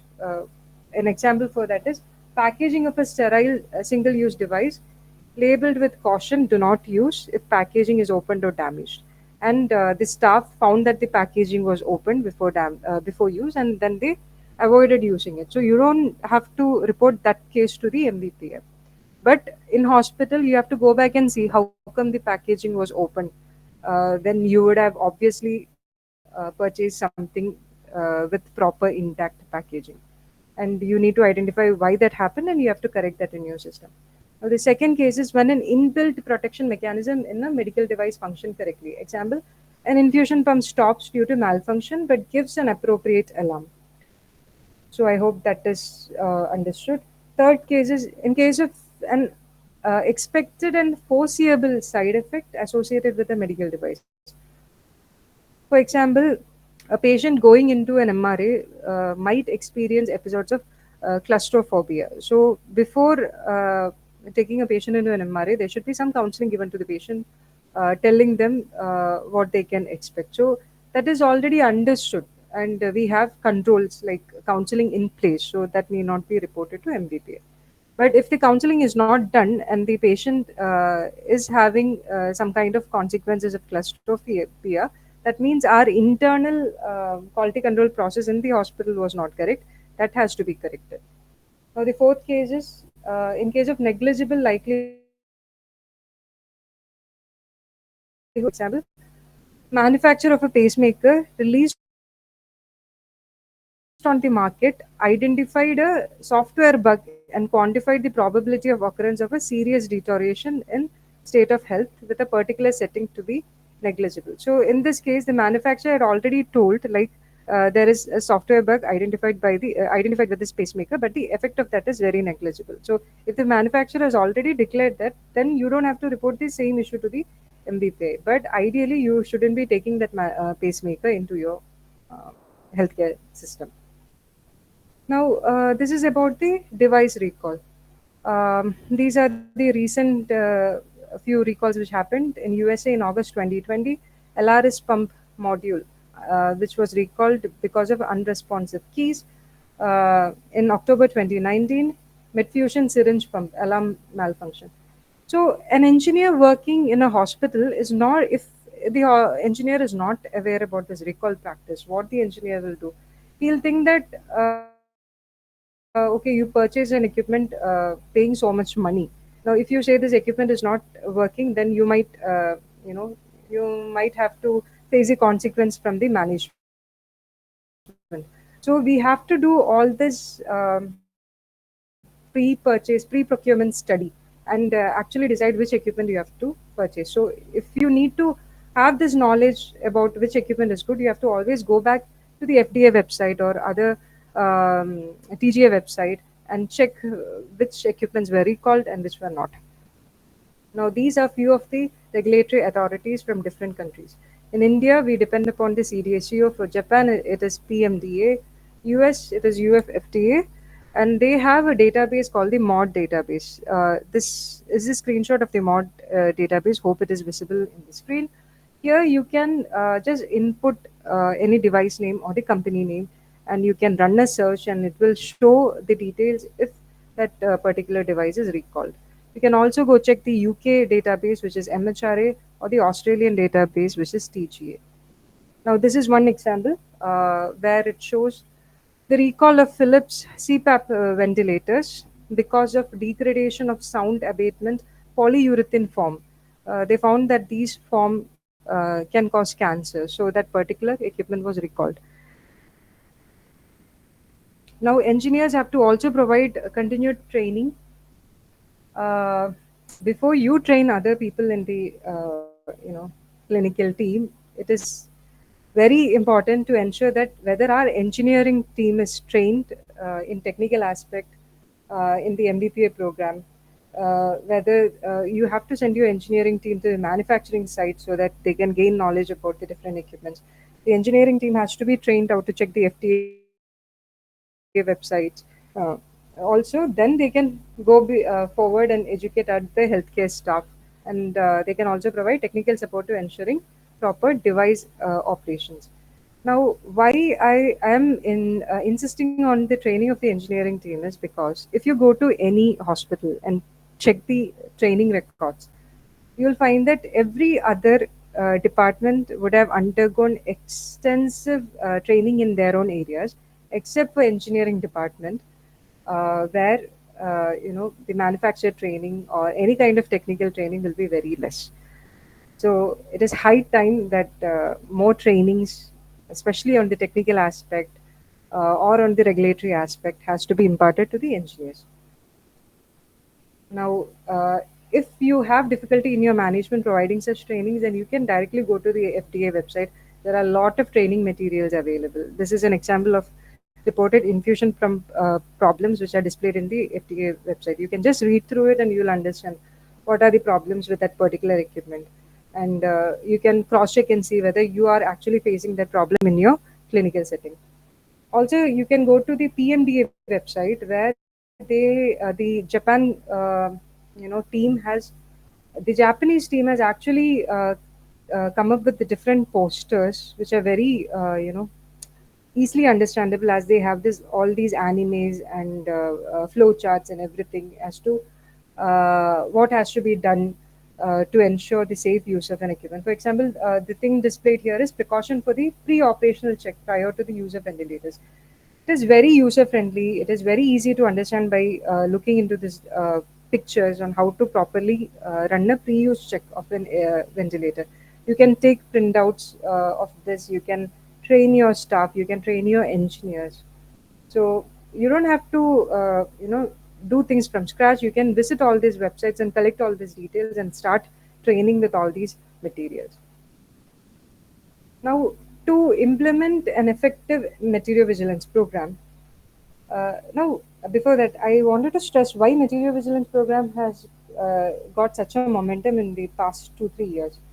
This is mainly because NABH, which is the National Accreditation Board for Hospitals and Healthcare Providers in India, in the fifth edition, they have asked hospitals to enroll into the material vigilance program.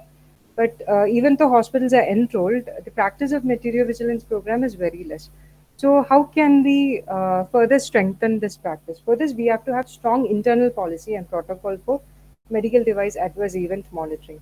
We also have to see whether we are in compliance with the national and international regulations, which is a CDCO registration, as well as at least if they are not having CDCO, you have to see whether they have the FTI compliance. If they have the FTI compliance, CDCO is directly taking in all those equipments also. Then you have to facilitate more training. Like we have the infection control week, you can do a medical device adverse event awareness week also. You can start appraising your staff. You can create a just culture so that everybody reports um, all the adverse event that they experience in the clinical setting, and create a non-blame culture. So by making sure that we do all these things, we can create a very effective implementation program.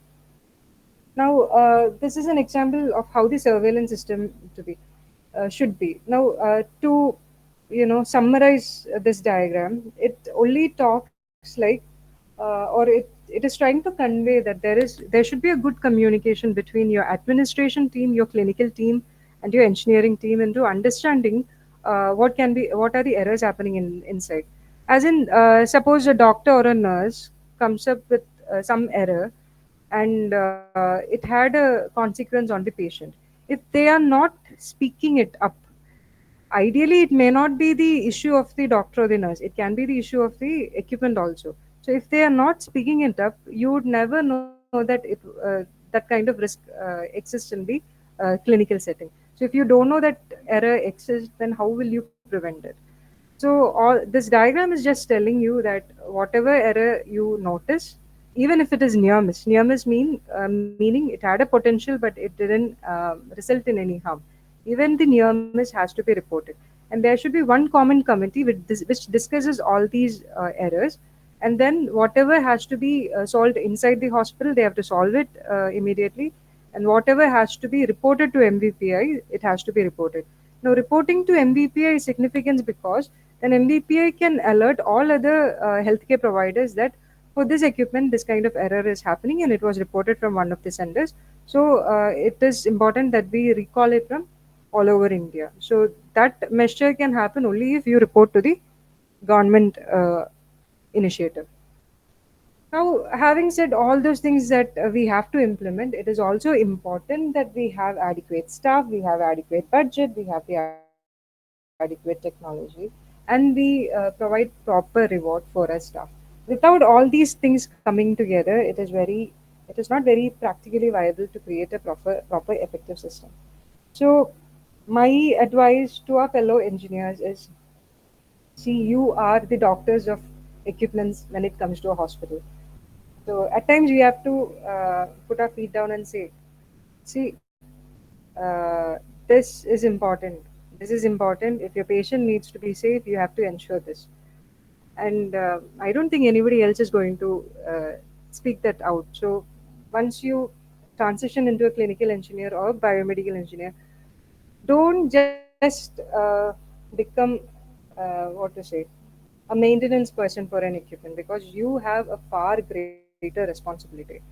You have to take up all these challenges. Once you start speaking, there will be problems, but believe me, I've been there, done that. So even though the other clinical team won't be happy, but this is one responsibility that you have to do so that your patients will be benefited. So tomorrow, if you get the opportunity, act accordingly. Thank you. So with that, Thank you, I'll ma'am. conclude my presentation.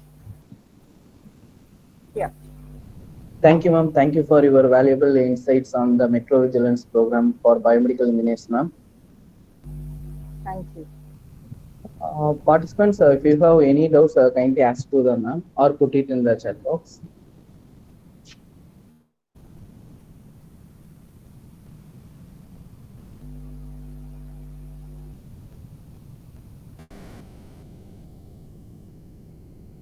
Okay, I think everybody understood the session. Nobody has any doubt. So all of you are welcome to connect with me in LinkedIn. If you have any queries, you can raise it. And thank you, the organizers, for giving such a wonderful opportunity to connect with all the young budding students. Yeah, thank you so much. Thank you, ma'am. Thank you once again for accepting our invitation, ma'am. Thank you so much, ma'am. Next, I would call upon Mr. Mohammed Sagil, sir, a senior researcher, trainer at ATHEENAPANDIAN Private Limited, to introduce our next chief guest. Yes, thank you, Manoj. So I would like to invite Mr. Aman sir. So Aman sir, having it involves surrounding, servicing, and supporting a range of high performance analyzers, including 3-pot, 5-pot, 6-pot, 7-pot, and 9-pot, and 10-pot hematology analyzers, along with automatic biochemistry and hemostasis analyzers. His technical acumen and attention to detail have made him adept at troubleshooting, maintaining, and optimizing these critical instruments, ensuring operational excellence relating to his clients. Aman sir is particularly passionate about hematology and the fundamental aspects of blood cell formation. He is well versed in the principles and techniques employed in hematology analysis, bringing both technical expertise and scientific insights to his work. His background enables him to bridge complex engineering concepts with practical applications in medical diagnostics and improving patient care standards. So I would like to invite Mr. Aman Abhishek sir. He is currently working as a sales engineer at Biomedical based in Udaipur, Rajasthan, within a solid foundation in biomedical technology and engineering. So I would welcome to sir once again. It's over to you, sir. Good evening, everyone. So I'm very thankful to Mr. Manoj Kumar and ATHEENAPANDIAN sir and the Phobiazi Biomedical and Mr. Salil and everyone who are here in this conference. So let me introduce myself. My name is Aman Abhishek and I am currently in Udaipur, Rajasthan. This time I'm working in Horiba Medical. Uh, I did my BTech in Electronics and Communication Engineering, and further I went for a PG diploma in VLSI Technology from CDEC Mumbai, and then I was very fond of biomedical instrumentation side because it is also a core technology. Interdisciplinary technology is there of many branches: mechanical, electrical, electronics, software. All those branches are totally connected with this biomedical field. So I was very much fond of this sector. So I went to Harvey Biomedical Bangalore, and then I got trained for the various biomedical instruments, and then further being placed in Horiba. So now currently I'm working in Horiba in Udaipur, Rajasthan. Here, I need to serve in the Udaipur city, and apart from that, nearby areas near to this district, and sometimes I go to Mumbai also, Ahmedabad in the Gujarat area also, because it is very much near to. It is at the border part, you can say. So, in this way, my work profile is like that. Now, as Salil told that I am very much fond of and specialized in hematology analyzer analyzation field. So that in that I will firstly explain about hematopoiesis. So what is hematopoiesis? Actually, it is a process of formation of blood. As we all know that that is we all are made of cells. Our body functioning is we are whatever we are seeing here in the body. First of all, the body is made up of cells. So blood cell is actually the first process of formation of the body. So the formation of blood cell is called hematopoiesis. So what happens actually, in very short, I will explain here because it is a very vast uh, thing, but I will explain in very short. Uh, in the body, when a cell is formed in the mother's womb, first of all, that is kidney is responsible for that. Kidney. That is actually from the kidney one hormone will be released, and then it will make a cell, and further for the regulation the bone marrow is responsible for that. And bone marrow, after bone marrow the stem cell will come in the role, and it will produce stem cell, and after that the blood cell will be formed like RBC, WBC, platelet, and all those things whatever you are seeing in the reports whenever you go for CBC. So in this way it is the phenomena. Now, coming to the hematology analyzer. What is this hematology analyzer? As in the manual process, also in the slide method, doctors, pathologists do the procedure, and they find the platelets, reticulocytes, WBC, all those things, RBC, they can find, but it is a very long process. Some chemicals are to be added there, and that should be kept for some time, and then it will take some time. So nowadays, the patients are more in healthcare. We can see it is flood is we can see like a flood, the patient's flood. So the if the numbers are the more, it is not possible to maintain or proceed in such technology like slide method. Maybe that could be done for a particular sample wherever it is a doubtful, but it is not like every sample could be done in the same way. So doctors are also dependent on machine. So in this machine, what happens? We can aspirate the sample manually also, and in bigger machines like 5 part and 6 part, 7 part, 9 part, 10 part, you can see the rack mode is also there.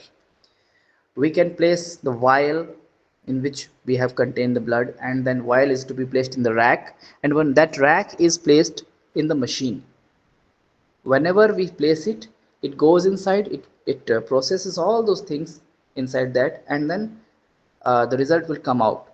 So in this way, the time it takes is very less. And so in hematology analyzer, what happens actually?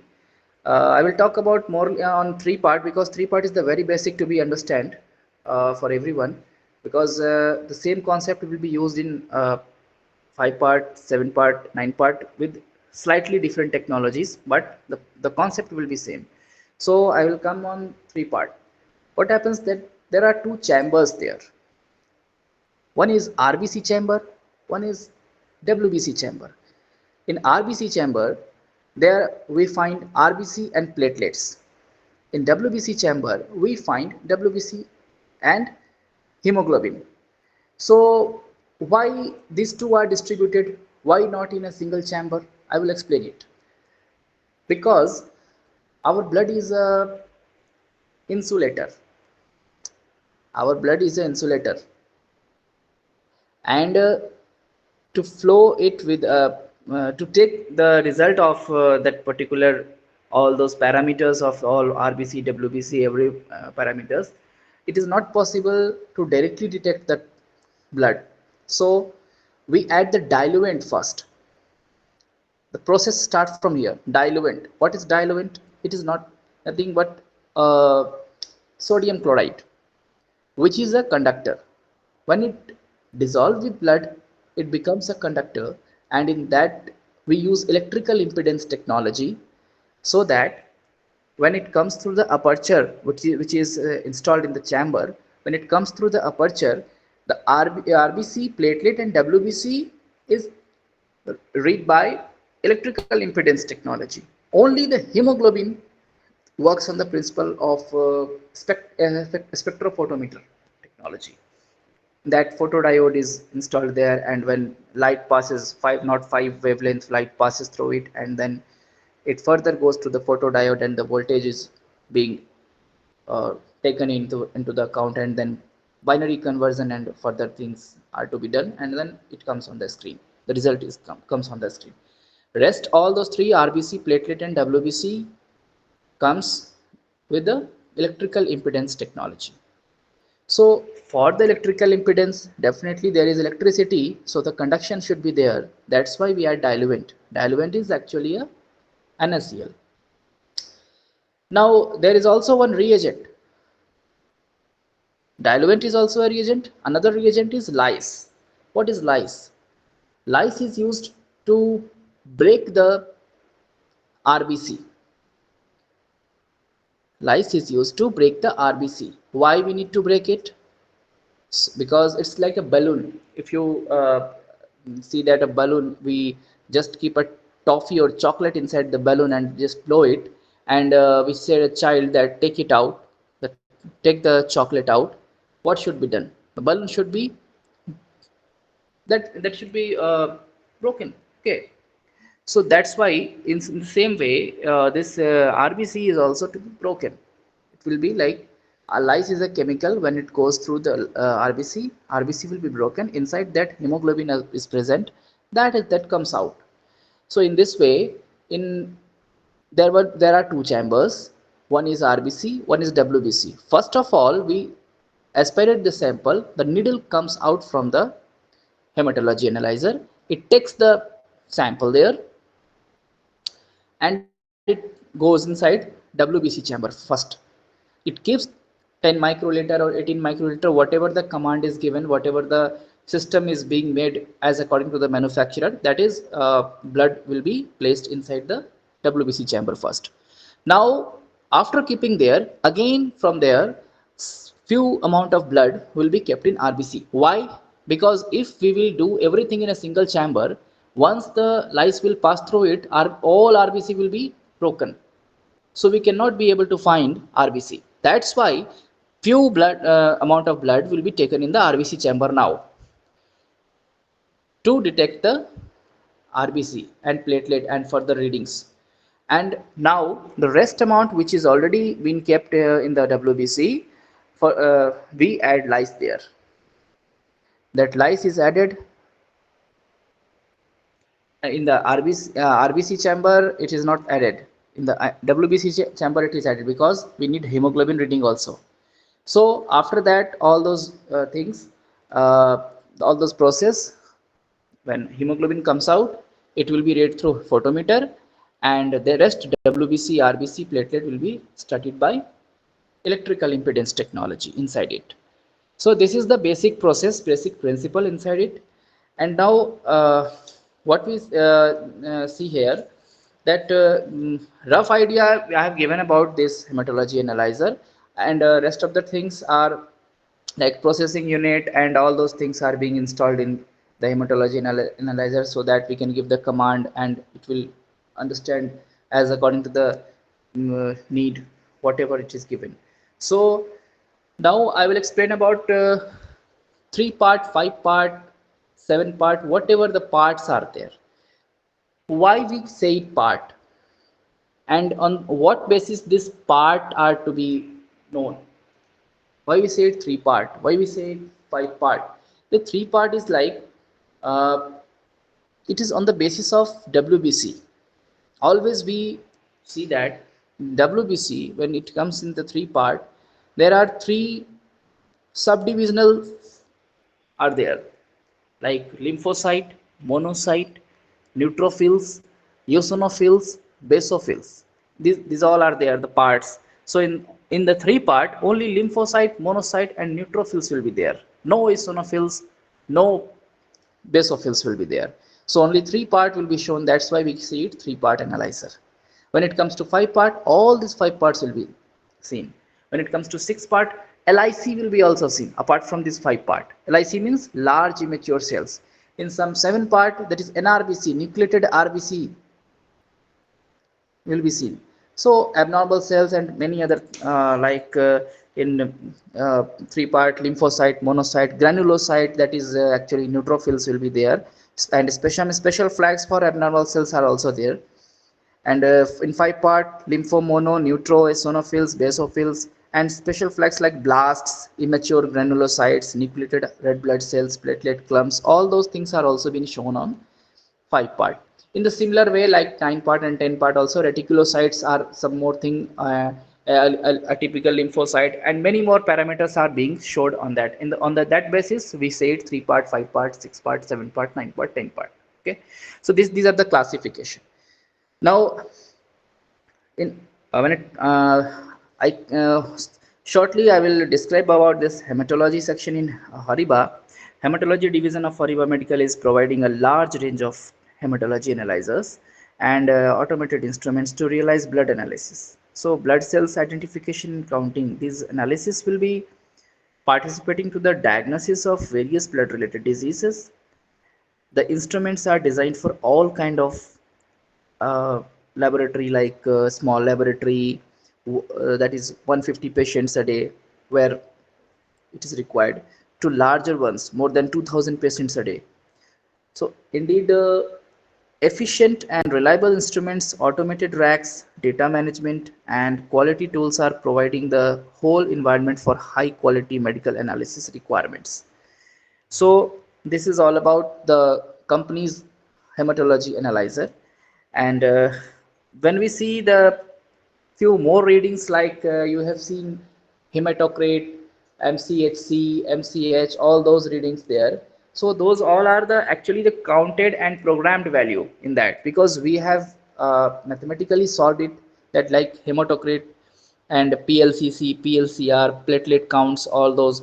So it is all like mathematically solved things. So we just program it on the basis of real counting. When it comes from electrical impedance or photometry test, then we just program the value as such that if this the value comes in such a way, then taking the percent, taking dividing the particular two values, and in such a way we have programmed, and then in such a way that MCHC, HCT, hematocrit, all those, MCH, mean corpuscular volume, RDW, standard variation, that is you can see RDW, CV, coefficient variation, these all things, red cell distribution, these all things will be shown in the report. Everybody might have seen in the reports also in all these parameters. So These all are totally about the hematology section. So when it why everywhere we cannot see 10 part. 10 part is always used in bigger hospitals, bigger corporate or government hospitals, because in 10 parts we need to see some more specific parameters which is needed to identify cancer and many such diseases like it is not being found in general. So in hospitals there are the departments, they need those kind of readings also. That's why there you will see the 10 part or 9 part. Generally if you will go for general labs or general hospitals, you will see only 5 part or 6 part, like, or somewhere it is 7 part, it is there.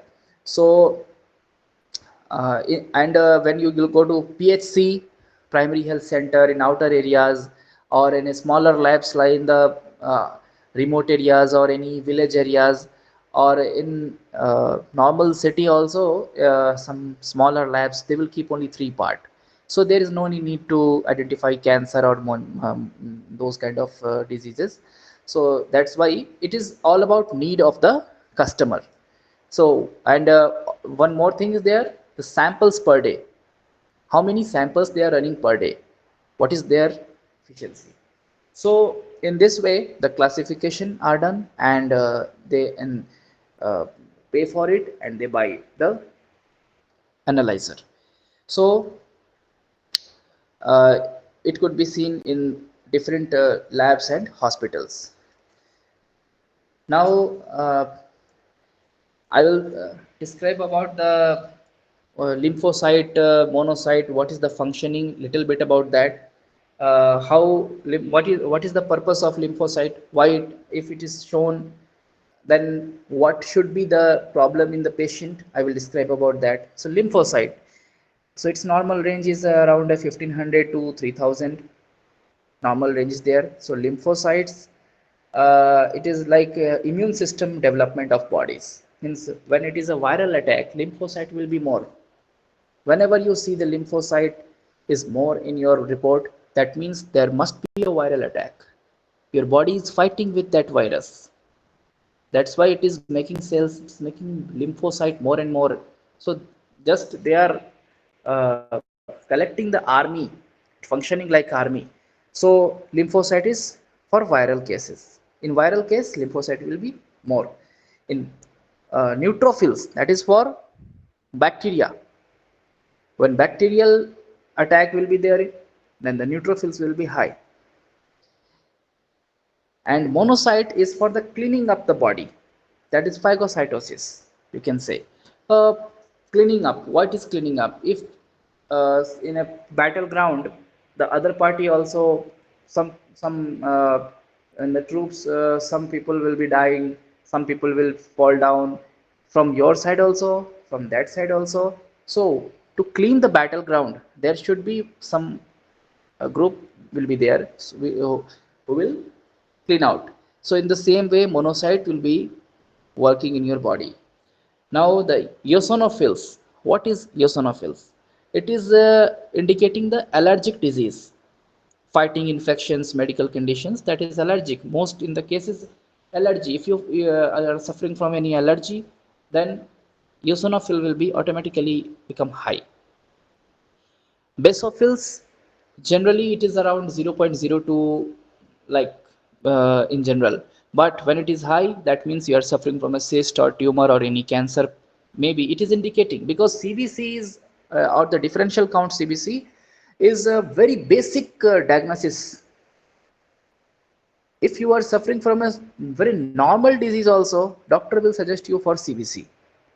In IVD sector, it is a very good thing, because for the biomedical engineers who are working in this, it is a very good, because in IVD the reagent selling is more.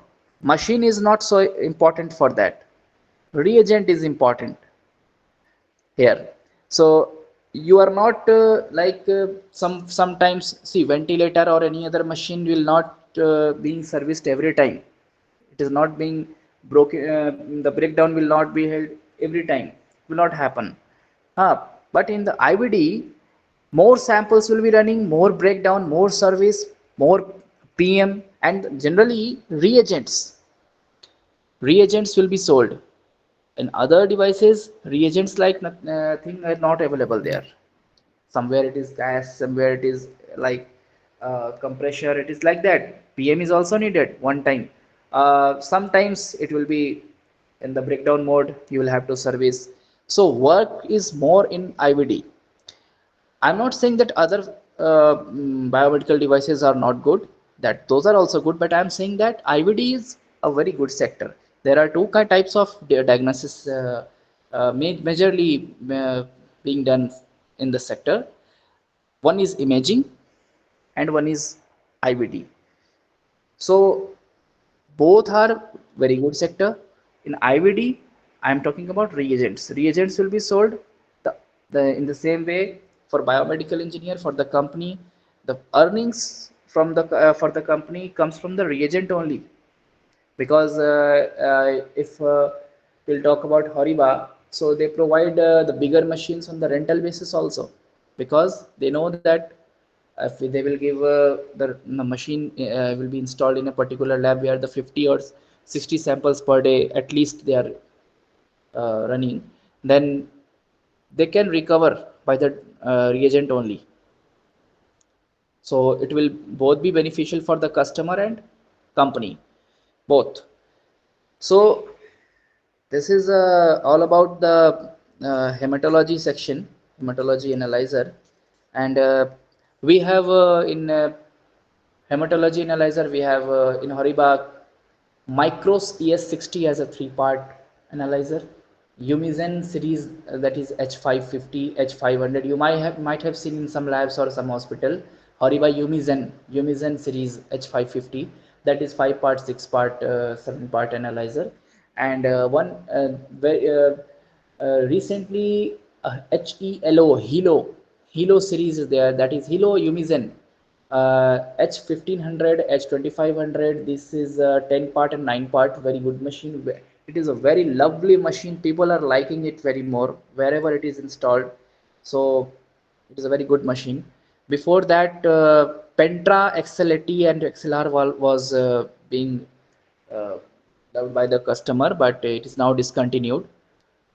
Still, in some labs, you will see Pentra XLAT and XLR. XLAT was the first machine that Horiba launched for the reticulocyte inspection, and now it is H2500 Umizen series. It is the recent model of Horiba, which is uh, being used for the inspection of reticulocyte, apart from all those parameters which I have discussed earlier. So this is all about my company and hematology analyzer, hematopoiesis. This is all about the session. Thank you. Thank you, sir. Thank you, sir, for your valuable insight on the hematology analyzer and then its types. It's great to know, sir. Thank you so much, sir. Thank you so much for your acceptance, sir. Yeah, thank you. Participants, if you have any doubts, kindly ask to the sir or put it in the chat box.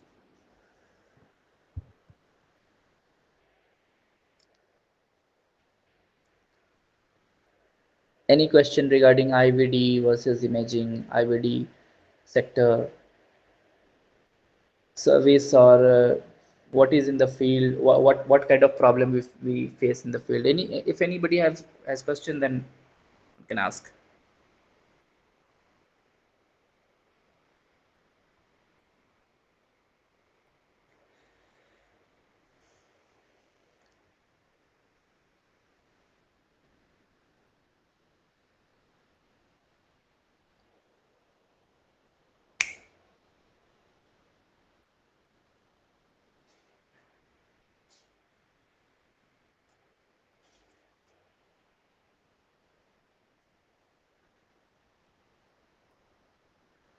I think nobody has question.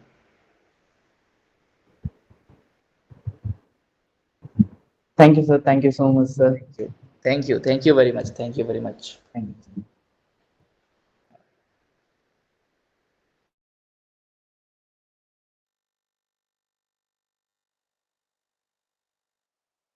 Sir, there is one more question, is there, sir? Yeah, say. How the hematology advancement are came in upcoming days to diagnostic procedures, sir. See, day by day we are seeing the development only. As I told you that in very beginning that was a slide method. After that we have found the technology. Then three-part analyzer was most popular in some era. After that five-part, then all a typical lymphocyte and reticulocyte. These were not being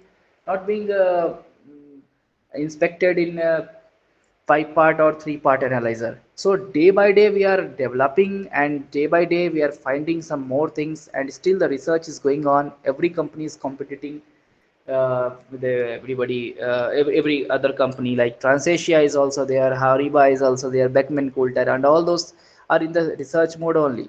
So this time 10-part analyzer is recent development, latest development. So it's a very good analyzer. This is all about your question. I think you understood. Thank you, sir. Thank you, sir. Thank you for your valuable answer, sir. Yeah. Anybody have any doubts or kindly ask to the sir.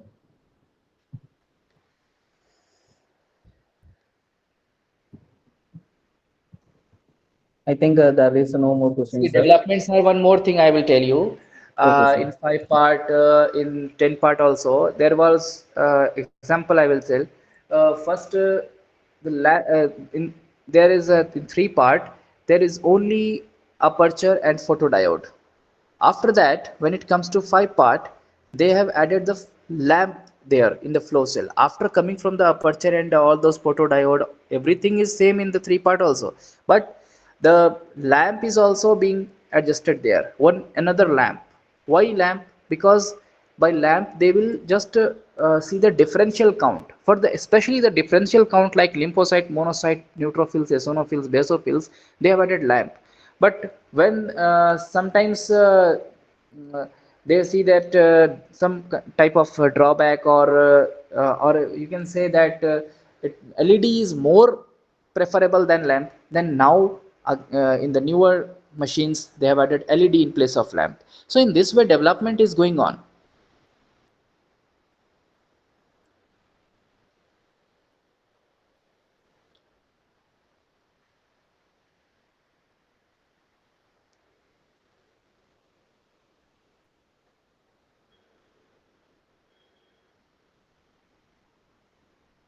Any Sir, questions? your voice is unmute, sir. So actually I'm in a remote area, that's why it's being distorted. So any question? Okay, sir. No problem, sir. No question, sir. Yeah. Okay, okay. Thank you. Thank you, Thank sir. you. Thank you so much Thank for you. your session, sir. Thank you. Thank you very much.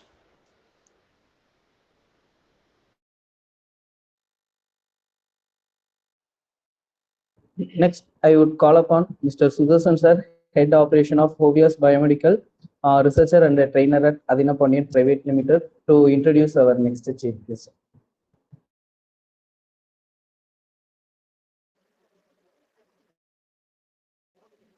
So good evening, everyone. So to welcome Navik Kumar sir, a seasoned biomedical engineer, a current business manager cardiology at Innovation Healthcare Private Limited in Bangalore. Navin sir brings a wealth of experience and remarkable dedication to healthcare innovations. A proud graduate of Dayananda Sagar College of Engineering, Bangalore. Navin sir begins his career as an assistant biomedical engineer with Fortis and Cloud9 Hospital.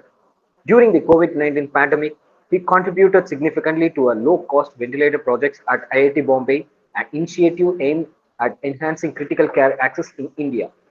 Transitioning into industry roles, Navin served as a clinical application specialist for cardiac cath lab at Innovation Imaging Technology Private Limited. Today, with over 7 years of experience, he is responsible for driving a sales and commercial strategy in the cath lab division in IHPL, showcasing a deep commitment to advancing the field of cardiology and radiology. Navin's dedication to personal growth in evident as he pursued as an advanced business management certification from IIM Kozhikode and Global MBA from the University of Western Australia.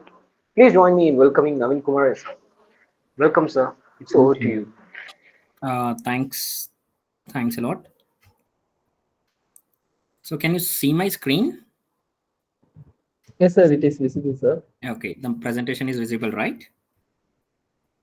Yeah, sir, but it shows infinity mirrors. It's like presentation is not seen. Yeah, sir. Once again.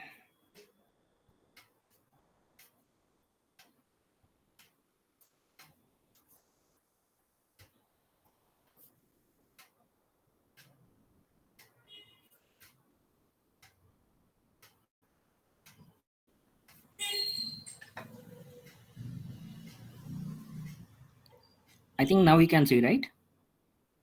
Yes, sir, now it is visible, sir. Visible, wonderful. So first of all, thank you for this opportunity to share my thoughts and my experience in the biomedical industries. So thanks for the elaborative like introduction of myself here. So basically I would like to share myself like being a biomedical engineer, like what and all the field like we can like work in the industry like in India presently. And I was into the like manufacturing unit. Like I'll just share my experience also over there. And also as a clinical application specialist, like I was into like a manufacturing unit of like catheterization laboratory. So that also I'll just share with you. So basically I would like to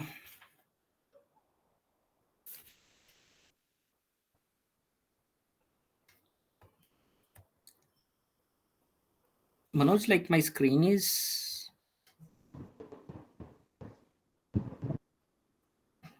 my slides are visible, right? Ah, yes, sir, your slides are visible, sir. But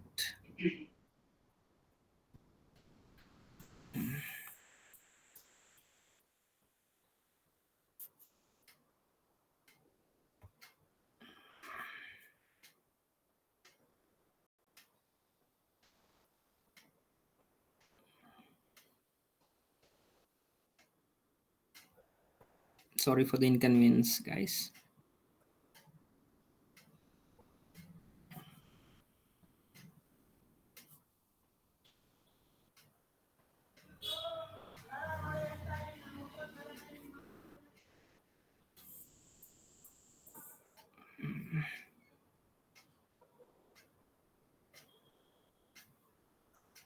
Manoj, I'm finding some issues with the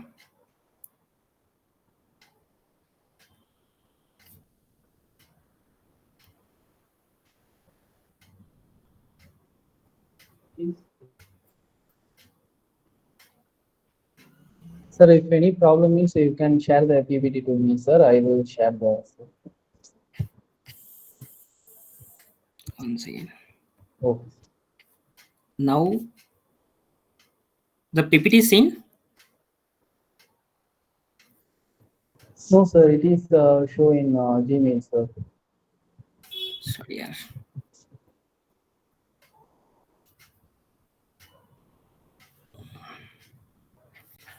Else you can share the PPT, sir. Then we will present it. Okay.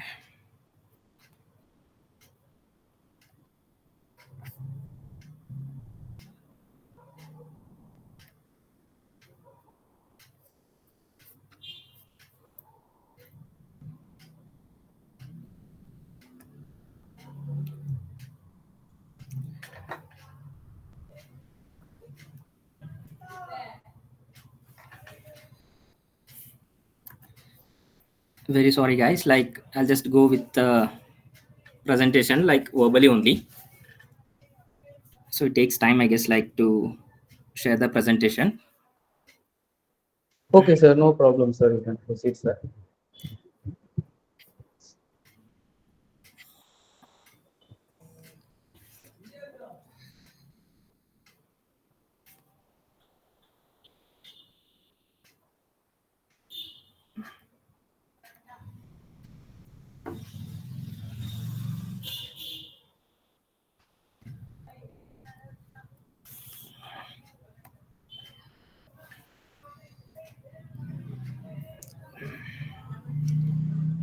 Now screen is visible.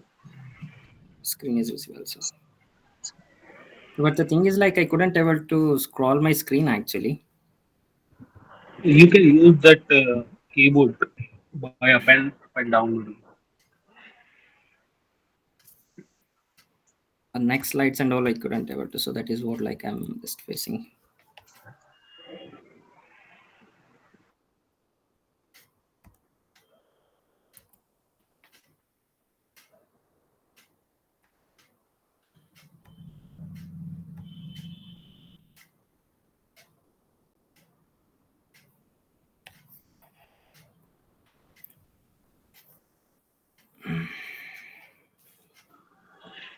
So anyway, I'll just go through the slides. So verbally only. So what and all I need to share. So first of all, my content was like so introduction to anatomy and the physiology of the heart, and like what are the coronary arteries, and like position terminologies in the medical languages, introduction to cath lab and what cath lab consists of. So basically the cath lab procedures, like what are the procedures we are doing in the cath lab, and overview of like procedures like CAG, PTCA, coronary angiogram, coronary angioplasty, and like image quality parameters and the primary factors affecting the image quality, and infraction, myocardial infraction, and like basic coronary angiographic views, and like cath lab market share in India, like as per the ARB, and like job opportunities for the biomedical engineers in the manufacturing industry. So basically here, like what is heart in the sense, like heart is a muscular organ which pumps the blood to the blood vessels of the circulatory systems. So blood provides the body with oxygen and nutrients. So in human heart is located in between the lungs in the middle compartment of the chest. It is slightly tilted left side to the humans. The heart pumps the blood through the network of arteries and the veins called as the cardiovascular system. So if I tell about the functioning of the heart, the deoxygenated blood from the superior vena cava, inferior vena cava, and the coronary sinus, the deoxygenated blood from the heart muscle itself, it comes to the right atrium of the heart and it leads to the right ventricles through the tricuspid valves. So there will be valves, four valves present in the heart, that is like tricuspid valve, bicuspid valve, pulmonary valve, and the aortic valves. So this chambers like make the more perfusions, like a right atrium and the left atrium. Two atriums will be there, two ventricles will be there.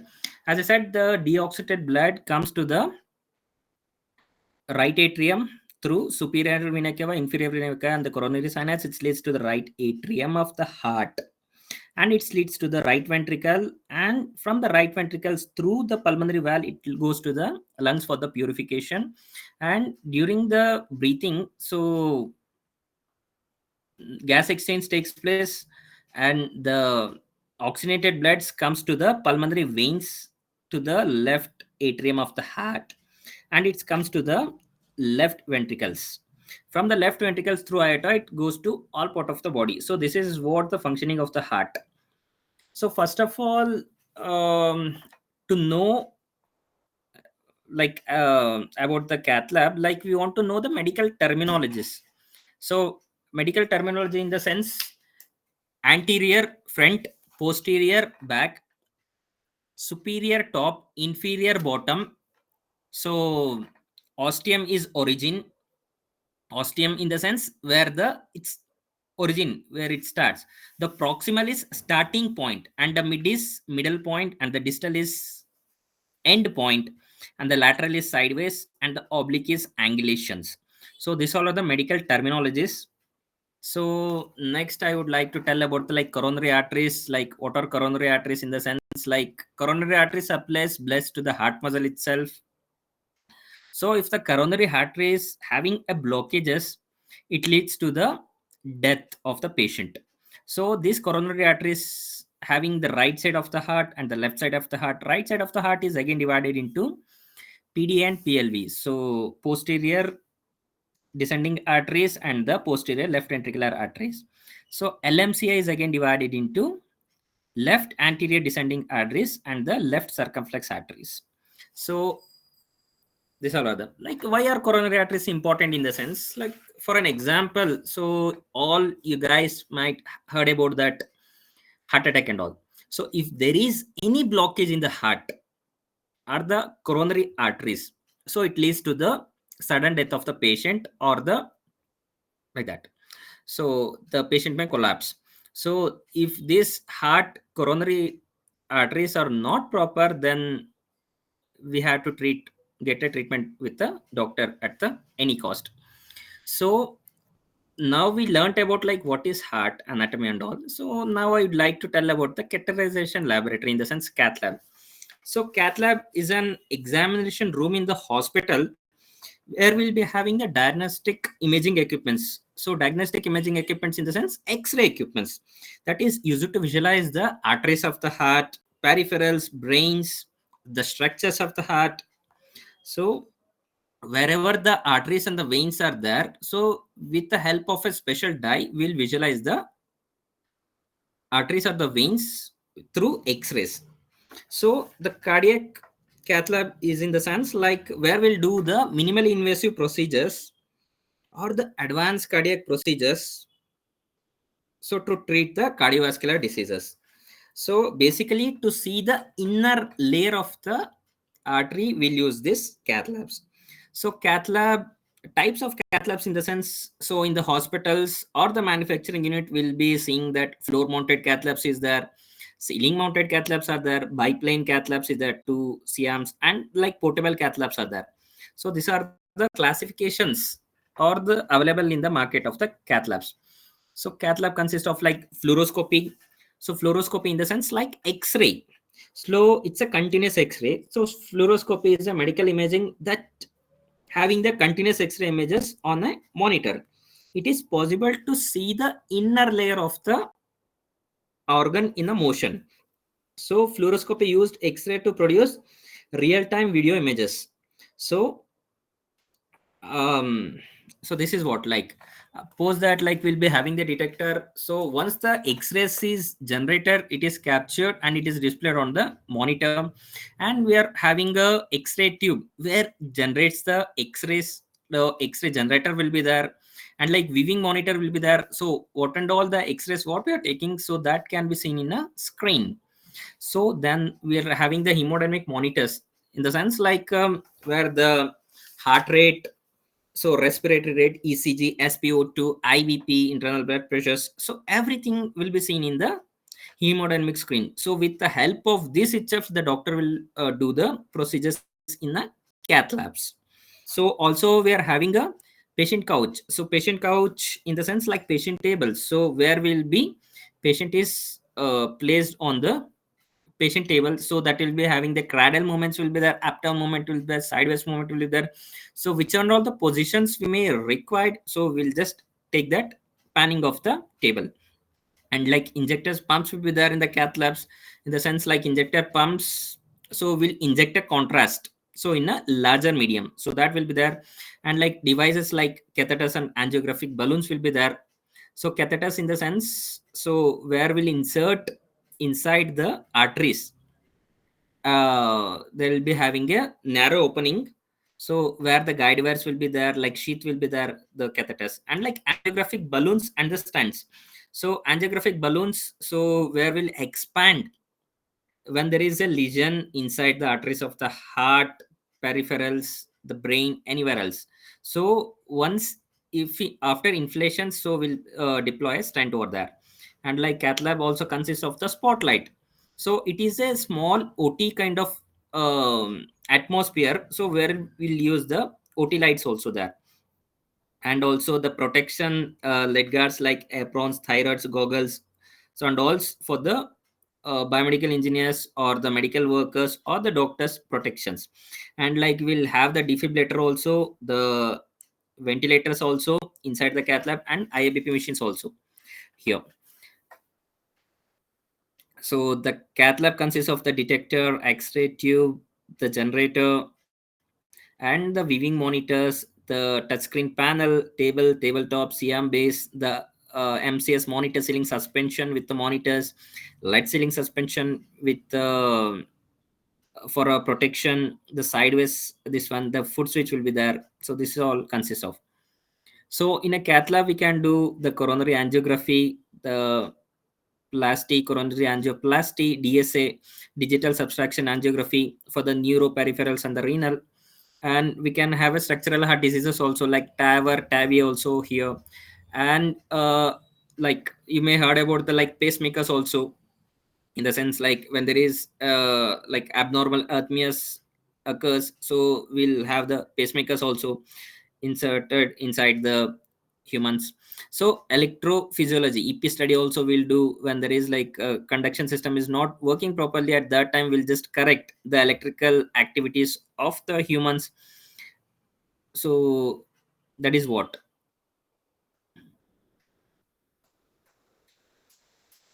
And AST VST device will be there, like in the sense atrial septal defect closures. So you may heard about that holes in the heart. So holes in the heart in the sense, so two atriums, the four chambers will be there. Now the upper two chambers will be having a leakage. So that leakage will be what is that, like addressed with the help of these devices, special devices called as like atrial septal devices closures, like, and the VST will be there, ventricular septal devices. So these are the for the ventricles. And like PDA will be there, patient duct arterioles. So the arteries and the pulmonary arteries, so there will be a like opening. At that time also we'll put these devices and we'll close that blockages. Then some, the balloon mitral valves will be there. So when the mitral valves is not operating properly, at that time we'll insert these balloons and will inflate and will make sure that works better for the life. So image quality parameters in the sense like contrast, brightness, sharpness, and the noise. So in X-rays, this is much important to understand like what place this contrast, brightness, sharpness, or the noise. Okay. So the primary factors of image quality is like milliampere, exposure time, kilovolts. In the sense like milliampere plays a like crucial role here, and like milli kV. So kilovolts is the power of the X-rays photon. So kV will control the penetration of the power of any X-ray beam. So milliampere is directly proportional to the kilovolts. So milliampere will be that what is the time duration, like we had given the exposure. So that will be there. And also the location of the infractions will be there. In the sense, you may heard about the heart attack. So only you know about the heart attack like once the ECG is taken, so the doctor will tell whether there is an anterior wall MI, lateral wall MI, inferior wall MI, like that. Anterior wall MI in the sense there will be like coronary artery called as like LAD is occluded. So front portion of the heart is having a stenosis. So lateral wall MI will be when there is a backside of the heart will be like having a lesion or the plaque. So that is LCX, left circumflex arteries. So inferior wall MI in the sense like doctor will tell, so some of the patient is coming up with the inferior wall, that RCA, right coronary artery is occluded over there. So few of the projections are there in the sense like angiographic projections, that is like cranial caudal, LAO, RAO, left anterior oblique, right anterior oblique. In the sense with respect to detector, we'll just tell about like which angulations we are just taking. So that is very important in a cath lab. So now I would like to tell about the cath lab market in India presently as per the AERB, Atomic Energy Radiation Board. So till now, as per that data till today, so there is a 2,395 cath labs already installed in India. So Indian market is having like almost like 400 to 600 cath labs every year on year. So now it's just span of like 7 months. We already installed 375 cath labs in India already.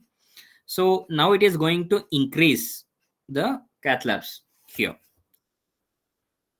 My last topic is like job opportunities for the biomedical engineer in the manufacturing industry. So I would like to tell about like as a frontliner on the field, the salesperson or the commercial person plays a crucial role here.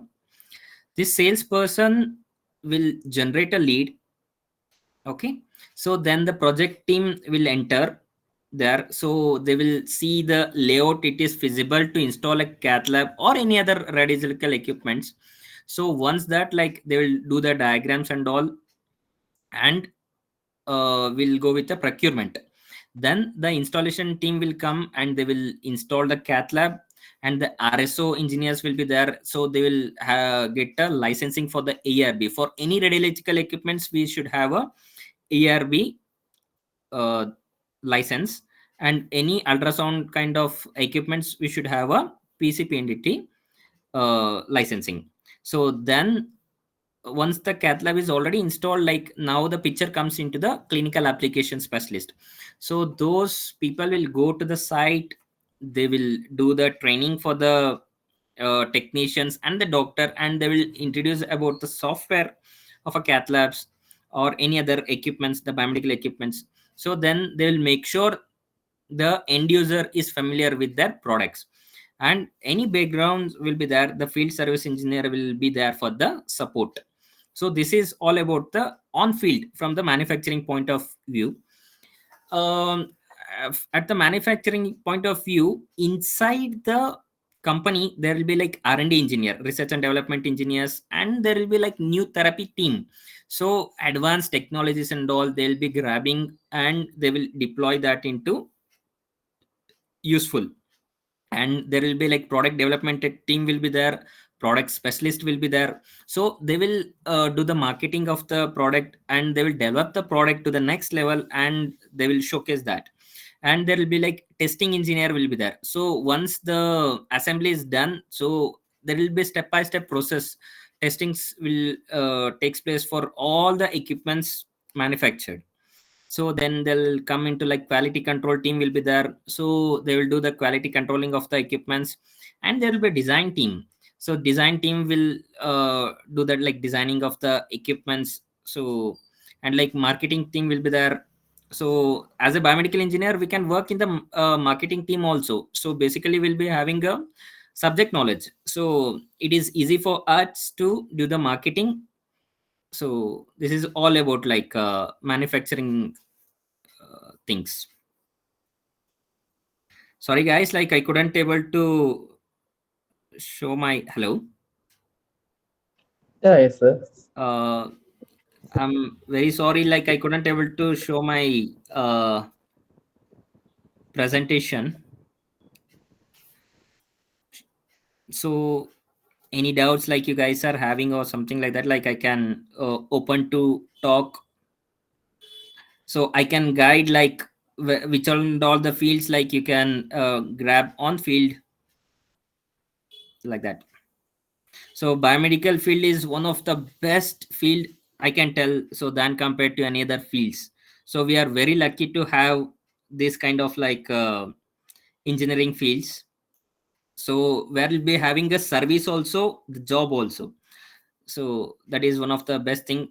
So any field will go down, but like medical field never go down. So we'll be having the opportunities like every day, every time. So only I can tell is like you should grab the technology, you should learn, and you should explore. So first of all, like I would like to tell the juniors that, so um, first you should experience everything. So whatever the field is, first for an example, once you enter that, no one will give the R&D, no one will join you to the R&D team. So there will be like sophisticated teams will be there. First you should go with the base in the sense like for a clinical application roles will be there, service engineer roles will be there, sales role will be there. Then you should upgrade in the same company to the next level, next level, next level. So then you can achieve something great. So only thing is you have to learn each and every day, that I can tell that one. Opportunities are superb in the medical industry for a biomedical.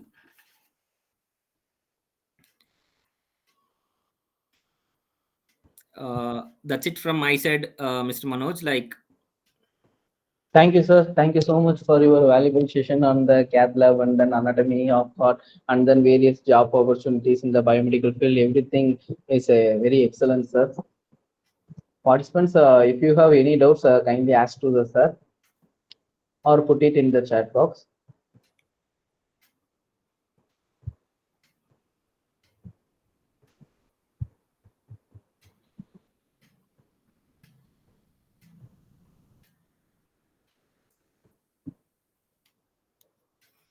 I think there is no question for the participants, sir.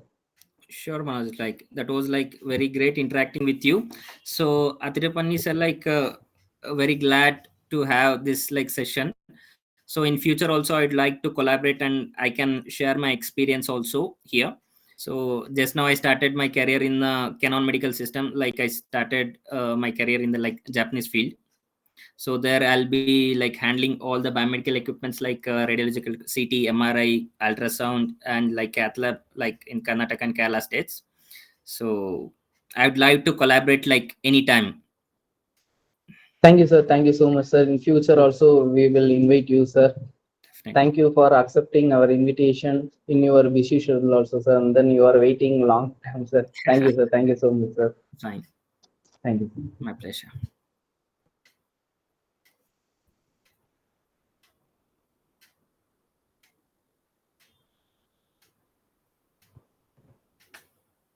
Next, I would call upon Ms. Priya Shakti, ma'am, biomedical trainer from ATHEENAPANDIAN Private Limited, to introduce our next chief guest. Thank you, sir. So, we are all in the hands of to introduce Dr. Ashwin Kumar Narasimhan, sir. He is a renowned entrepreneur, researcher, and consultant with expertise in biomaterials, droplet microfluidics, and nanotechnology.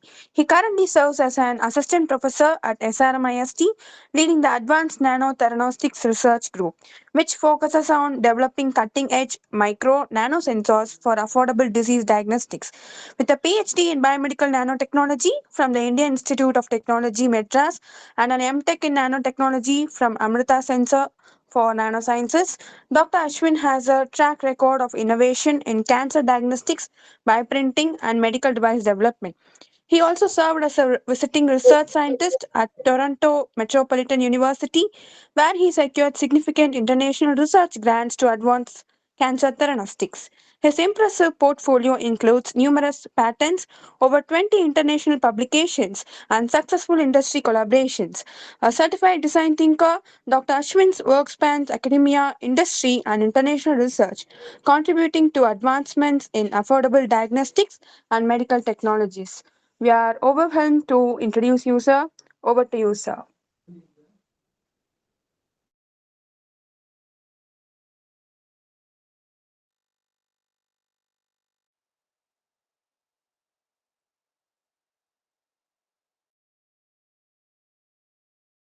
Sir, I think your mic is unmute, sir.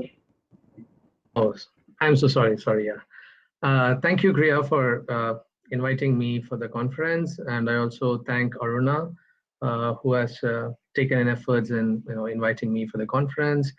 And I thank ATHEENAPANDIAN's company. I know it's a renowned company in Tamil Nadu, and I mean it's spreading across India now. And I mean it's going to be like 3-day conference and 6-day conferences, if I'm not wrong. Yeah, and thank you for inviting me. Can you see my screen? Is it visible? Yes, sir, it is visible, sir. Okay, yeah, thank you. Okay, so shall I go ahead and start? Yeah, sir, we will start, sir. Okay, yeah, sure, thank you. So this topic is slightly away from the previous speakers, I could see. There are like persons from industries was talking about the medical device regulations and more towards the the academic career or the biomedical career advancements for the participants, right? And this is going to be slightly away from what the previous talks have been. It's more towards on research and some kind of advancements that we were doing at in both in companies and also in the academic career. Okay, myself introducing Dr. Ashwin. So I'm currently working as an assistant professor in University of Wisconsin, Milwaukee. And I'm also a co-founder and CTO Chief Technology Officer at Acrofluidic Innovations Private Limited, India. So this is a part of this talk is going to be like part of 3 different parts. One is like Advanced Nanotherapeutic Research Group and Acrofluidic Innovations and University of Wisconsin Milwaukee Works. So to just start with my introduction, I'm basically a biomedical engineer who focuses more on instrumentation and who learned a lot of courses and understanding about the development of medical devices. But then gradually I moved to understanding about more on nanoscience, which can be implemented in biomedical engineering. And now nanotechnology is coming up into a broader scope of interest in biomedical, where there is a lot of interest in coming up with incorporating nanosensors in biomedical devices. And that's why my PhD was in IIT Madras, and I did a lot of biomedical imaging systems and incorporating the applications of nanoparticles in imaging systems so that we can come up with some kind of a cancer diagnosis. So the motivation of me coming as a biomedical engineer and towards the cancer diagnostics using the medical devices was prominent with my academic career. The outline of the talk is going to be like very quick and simple. I'm not going to take it too long time. I heard it's like 20 to 30 minutes. That's what I had. I have a time. So I'll try to concise the whole talk in a span of time, and then we'll complete it. So the first thing is I'll be talking about the materials, nanomaterials that will be used in bioimaging applications, and how these nanomaterials can be developed using a micro reactors like microfluidic devices, and what are the different applications that we use for microfluidic devices for bio applications, and also how we can use microfluidics and bioprinting. So these are some of the published and unpublished data.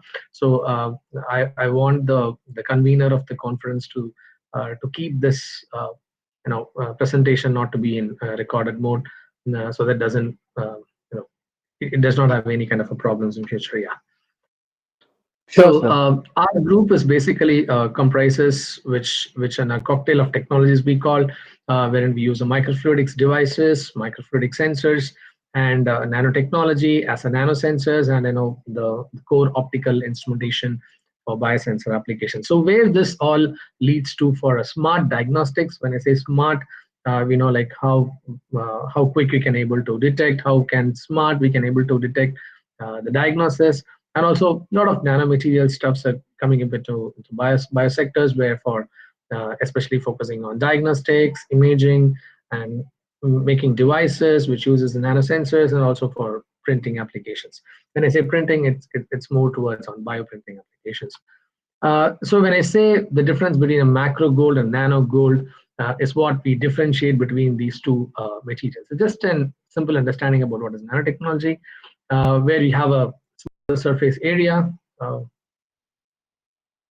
Okay, so we see there is a large brick. If you break it into a smaller particles, we can see the surface area is increasing, and again when you make it into a small, the surface area is increasing high.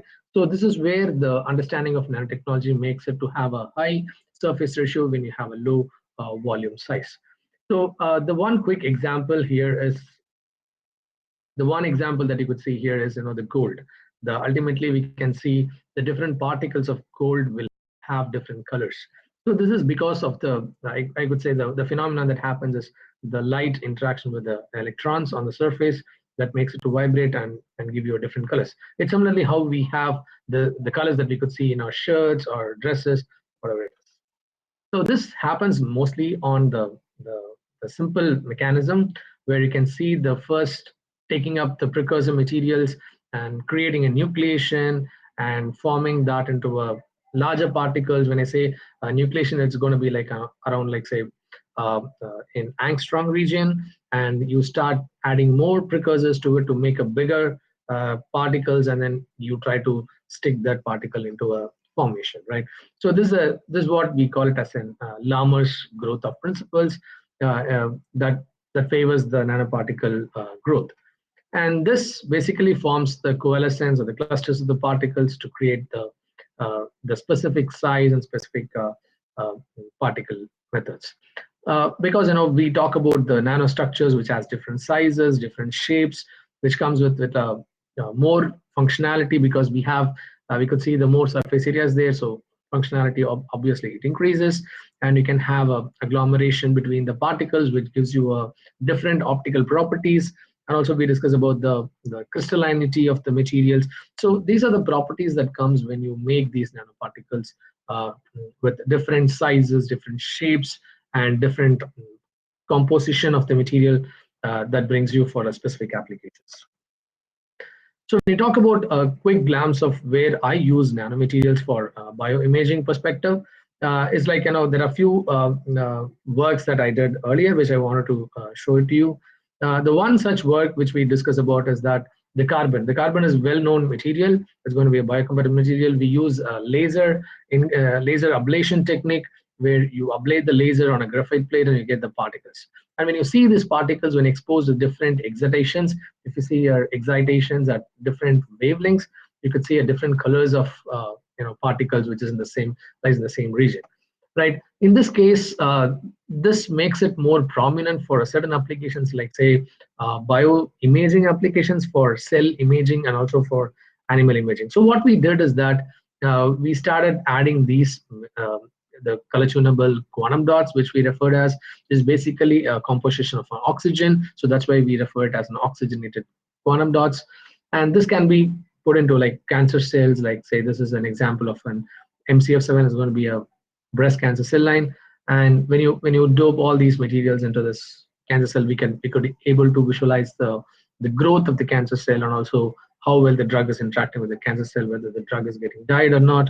And again, we can also do a tracking at in vivo to see, if you excite at a specific these materials at 600 nanometer region, is going to be like better penetration that will give you a high luminescence.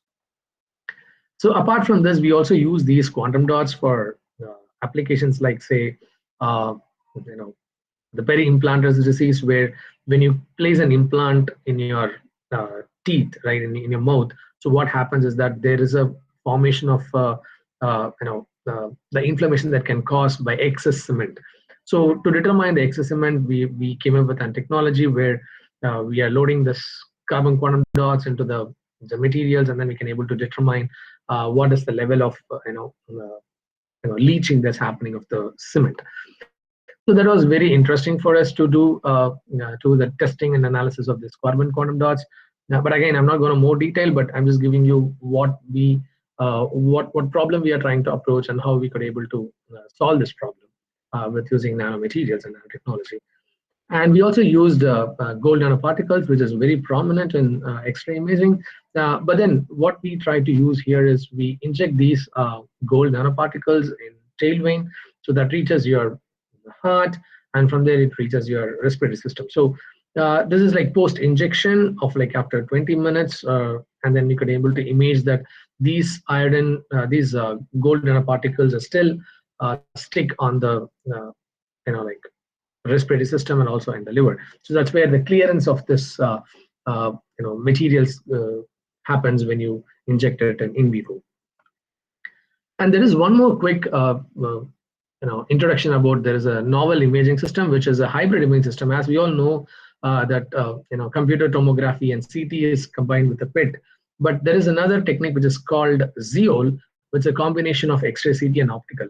But the problem is that there are not much nanomaterial that has been generated or developed for ZEOL applications, where you excite an X-ray on a material and it gives a luminescence on the scintillator, and scintillator gives you an optical system, right? So what we try to do is we have a system that we develop with an X-ray source, having an RGB detector and a scintillator, so that gives you both the luminescence and also an X-ray attenuation.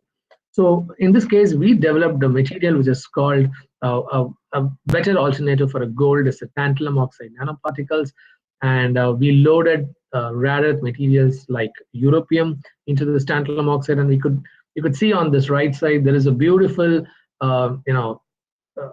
yellowish orange color is being generated. Is just because of the host material. And the interesting part is that the host materials also has some kind of a luminescence from this material. So this is very interesting property to reveal the information about the tantalum oxide materials, and also on the europium aspects. But if you could see the difference particles that we generated is all based on these equipments. But can we have an alternative method to synthesize these nanoparticles, or what we can actually do, removing all these high-end equipments and want to make such a beautiful particles, the desired shape and the desired property that you want, right? So yes, there is an alternative property. If you could see, you have a whole facility for manufacturing because you have to put all these equipments in a manufacturing place. And but when you say, can we fit the whole lab into a chip, right? That's what the whole topic is about. And yes, I would say yes, it is possible to do it. So just to give a brief introduction of what is this microfluidic chips. So these microfluidic reactors, when I say microfluidic chips, which has certain reaction elements that will make you to form these structures. So there are different kinds of microfluidic devices which uses different substrates. It's going to be less than 1,000 microns. When I say here less than 1,000 microns, you have these different kinds of microfluidic devices made with different materials, can be used for this microreactors. But not all can be used as microreactors, but conventionally they use glass and silicon, and also they use polymer based applications. But what we are going to use is more on PMMA based, because that's what our company is also focusing on. And it's a very, we could see the difference in between the making this materials in the batch and also making the on a lab on chip is better in lab on chip when compared to a batch reactor. So one example is you could see a high reproducibility of these materials, and you can have the size dependent on the chip design and the parameters, and you can actually do a continuous synthesis, not by a batch by batch, because that's one big problem when you do it by batch by batch, right? So the PMMA has a beautiful properties where it's biocompatible material, and it's like sustainable as well, and it's optically transparent, and they are very stable. And we use a simple 3-layer microfluidic chips which can be combined and form a bigger droplet sizes, or you could say one rapid fabrication process. So this is the device that we developed in our lab. So these devices can be used to generate a droplet, and my students who were Rahul and Kavya, they were working on these microfluidic devices to make such a beautiful design, and making this formation of this 3-layer microfluidic channels into a one single chip, right? So they are using a laser engraving technique, which is a very simple technique. It's already been available, and we can use those for making these devices. So we try to understand the fluid behaviors in the PMMA devices that we make. So one example is that we started understanding the diffusion properties of the fluids that's flowing through it. And we also have a different designs to see how well the mixture of these compounds are happening, and what happens when you place a magnet within the structures. So this shows that the magnets can able to acquire, or able to capture these materials when the particles are in flow, right? So that's one good understanding about where these applications can be used for isolating any like say water remediations or something like that. So this microfluidic devices can be used for those applications. And if you could see, there are other design that we could see for biomedical applications. That one is understanding about isolating the different blood components like RBC, WBC, and platelets, right? So isolating these devices requires a bigger complex instrument. So now we tried and tested with a goat blood, and we used heparin to have an anticoagulant, and then we used this simple device to isolate by a centrifugal method. It's already been available, but we wanted to test it whether our device can able to do such kind of an applications. And we also tried and tested these PMMA chips for other applications, not on a microfluidic channels, but on a larger channels, where we use these, microfluidic, the large channels for gel casting, and also for identifying an electrophoresis to see or study the flow of, the understanding about the plasma or the DNA parameters. So this is a combination with a company in Chennai. It's called the Theragen Biologics Private Limited. So we were working with that, and just the product devices are almost like say 2,000 rupees. So it's going to be like much simple, and it's going to be like reproducible, and it's going to replace the conventional mini electrophoresis, right? And we work with a different problem understanding, but now the usability of these kinds of devices are much prominent in biological sectors. So there are, like, when I talk about the droplet reactors, we have make these materials, PMMA based devices for uh, droplet based reactions.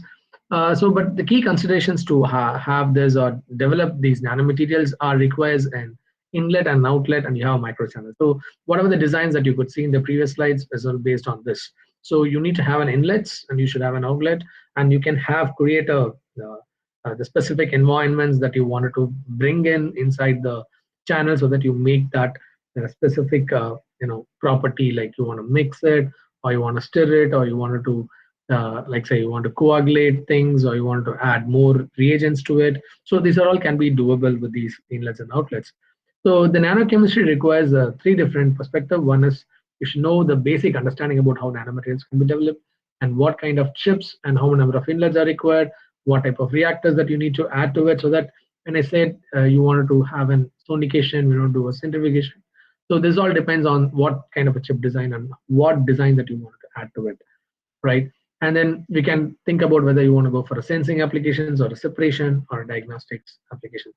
Overall, if you see, microfluidic based nanoparticle synthesis is coming up in the next era of technology to replace the the batch reactors, or let's say the beakers based reactors, so which involves a high throughput analysis, and we can do a simple operation. You don't need to have a complex understanding about the chemistry, and it just requires a very less time. So we just need to plug and play, connect all the tubings, and then you start flowing through it, so you get your particles quick.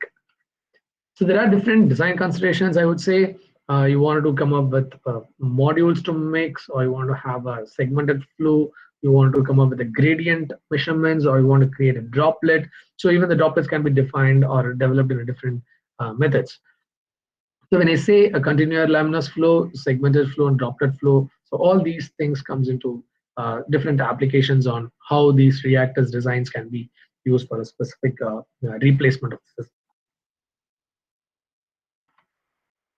So the most widely used is the droplet-based mechanism. So whether you want to use an external force or not an external force, so this all depends on what kind of droplets that you're going to generate, and what's the purpose of your application that you wanted to generate these liquid-liquid interface to form droplets within an oil-based substance. So here, if you could see, you have a water and you have an oil. So what happens when you put a water inside the oil? It forms droplets. So that's where this droplets are creating. But the ultimate mechanism of creating this is based on the three factors. One is the capillary number, another one is the material property, another one is the parameters. So the parameters talks about the flow rates, and the material property talks about the walls of the device that you're going to use, and what is the droplet diameter that you wanted based on the capillary number. So the just formation of this droplet is based on this. The first thing is the squeezing happens, then the dripping happens, then the jetting happens. That's where the droplets are generated. So this all depends on how well the droplets can be created, and what size of droplets can be generated. So all these based on this three factors. So what we did is that we created a very cross flow channels that makes the oil and aqueous flow, so that forms these droplets very quick. So these are some of the stages that happens. When you say relaxed stage, you have filling stage, you have nicking stage, and you have a detachment stage. That's how the droplet is being forming within the channels, in our channels. So just to give you an example of where these microfluidic devices are used to create a channel. So initially we could able to have a different flow rates. The problem is that there is a different sizes of droplets have been generated. This is again a big challenge for us to develop, because we have a large channels in the width side when compared to a height side, right? So but ultimately we could able to generate these particles, these droplets, which is very monodispersed in nature, and these droplets can be used for any applications, especially for nanomaterial synthesis, and also for droplet based reactors, like say droplet diagnostics. So all these things can be used. So we're also creating a different sizes of droplets again with the earlier version. So now the droplet size that we could able to tune in the sizes ranges of like 150 microns. So that's pretty small when you're using it at larger channels, and creating such smaller droplets at larger channels it's highly difficult because you don't have a confined area to flow of oil. So this droplet-based microfluidic devices, we could able to achieve the droplet sizes from 700 to right now up to like 150 microns when you try to change the optical parameters of this droplet flow rate. So where these droplets can be used in the medical device sectors. So one example that we did along with a company, we came up with a problem. A company came up with a problem statement asking that they are developing this kind of device, which is going to be like micro infusion insulin pump. So where they want to understand how much amount of volume that is generated or coming out from the system. So for this, the conventional way of identifying the volume measurements is based by just measuring the weight of the substance. But again, when you do that, it's going to be like very difficult task in identifying that. So what we did is that the droplets that we are generating, we would say like how many number of droplets are generated in a minute, and the surface to the whole surface area of the volume of the droplet, and based on the volume of the droplet, we can say how many number of droplets. With that, we can calculate the volume. So here you could see almost like say 600 nanoliters of volume that can be generated, and 540 nanoliters, that's a smaller one that we could able to generate it. So zero 0.5 microliter is very small when you're comparing with the earlier technology where they are using a weighing balance to determine that. So this is again a very beautiful applications where these microfluidics can be used as a process validation and also for testing their devices when they go for commercialization.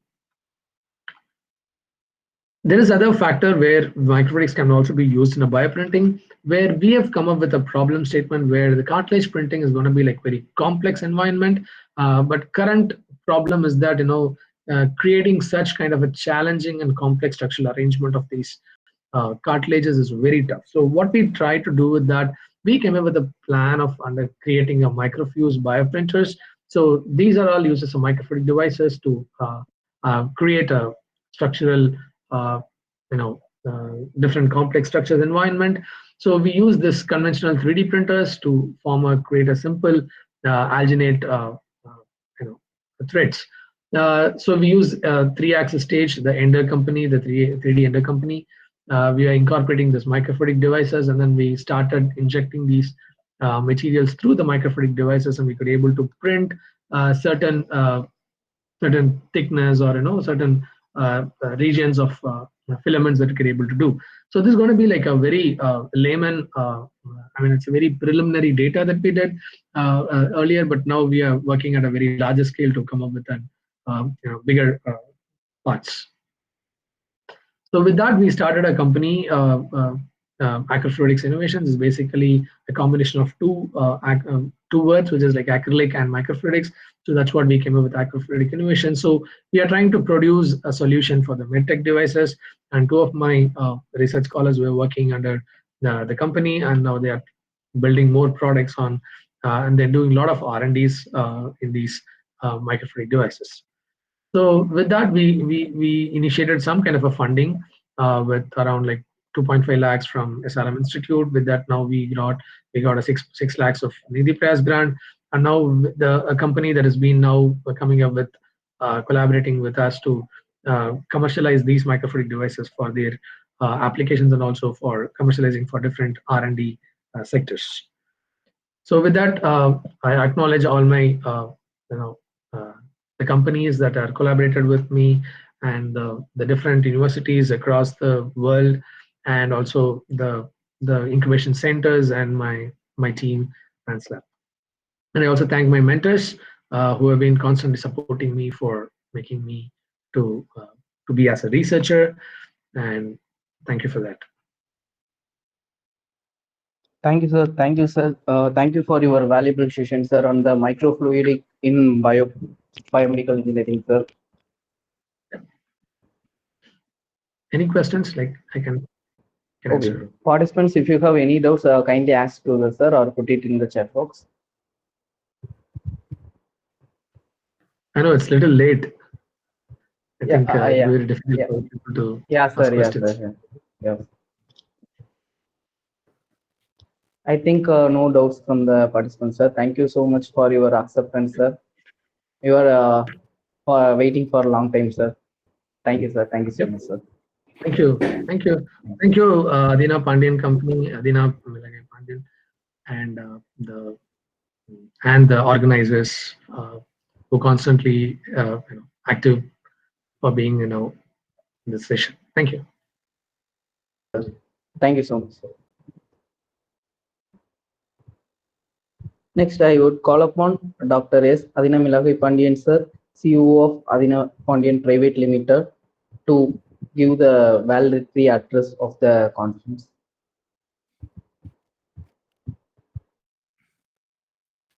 Good evening, everyone. Manoj, it is audible, right? Yes, sir, it is audible, sir. So, thank you. Thank you very much once again to all the guests, first of all. Almost 30 industrial experts. They are giving a valuable time with us. Most importantly, they are all busy with their work schedule because biomedical engineers, they are keep on working 24 cross 7 according to the doctor's appointment. So instead of that, they can, they are supposed to give spend a time with us for our biomedical engineers. Thanks a lot for them, particularly today's speaker, Dr. Aswin, Dr. Mr. Ayush, Ms. Kirtana Madam, Mr. Jareen, and Mr. Navin Kumar, all of them. Thank you very much for your inputs and regarding the quality presentation and the quality speech regarding the equipments and the markets. So thank you very much, all the other guests also from the past 5 days. We are spending a lot of time with so many experts who are delivering a valuable insights about biomedical engineering. And actually, the thing biomedical engineers, those who are pursuing now, they should require these kind of the inputs because what we are studying in the academics is entirely different from what actually we are in the market. That's what actually these kind of the programs are arranged. The particular reason behind that is the students, those who are in the biomedical engineering domain, should understand about the market because what we are studying about the basics in the biomedical engineering is just for the knowledge, but an experience can able to gain only in the market experience to people. So that is the reason why actually we are arranging all these kind of the programs to the uh, people.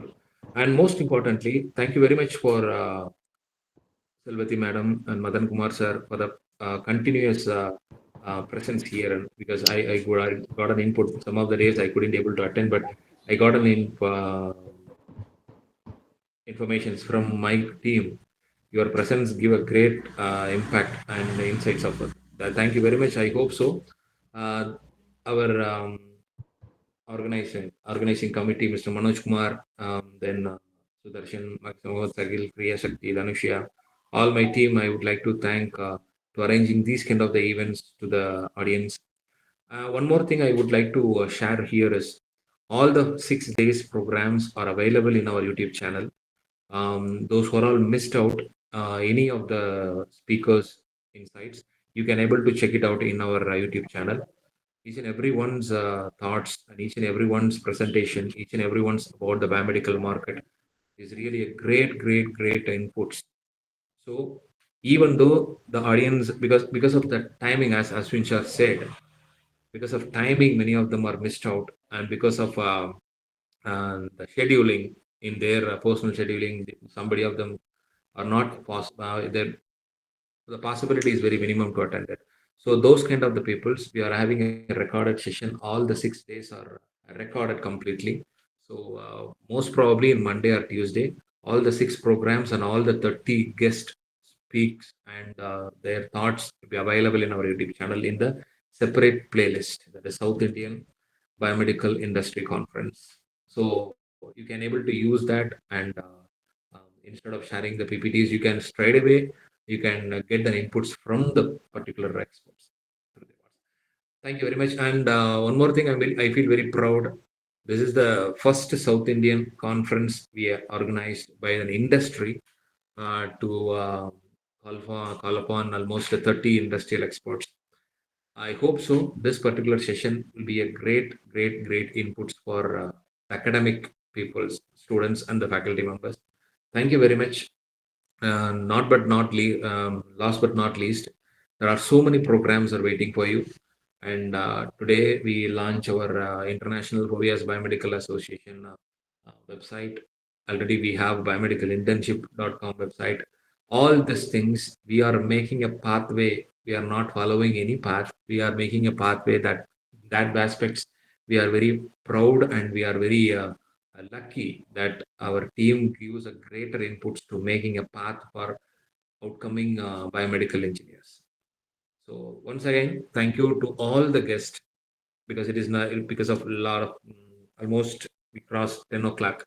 So it is not possible to mention all the names. I'm sorry about it, but on behalf of ATHEENAPANDIAN Private Limited and on behalf of Biomedors, Fovias, and Biodevices, I would like to submit my sincere thanks to all the guests, those who are spending a valuable time with us to share more number of informations regarding the job market. Each and every one of you give a great inputs.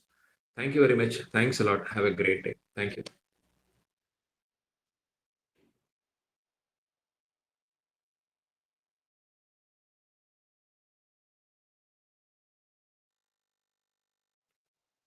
Madan Kumar sir, Selvati madam, if you want to share anything else, you can able to share.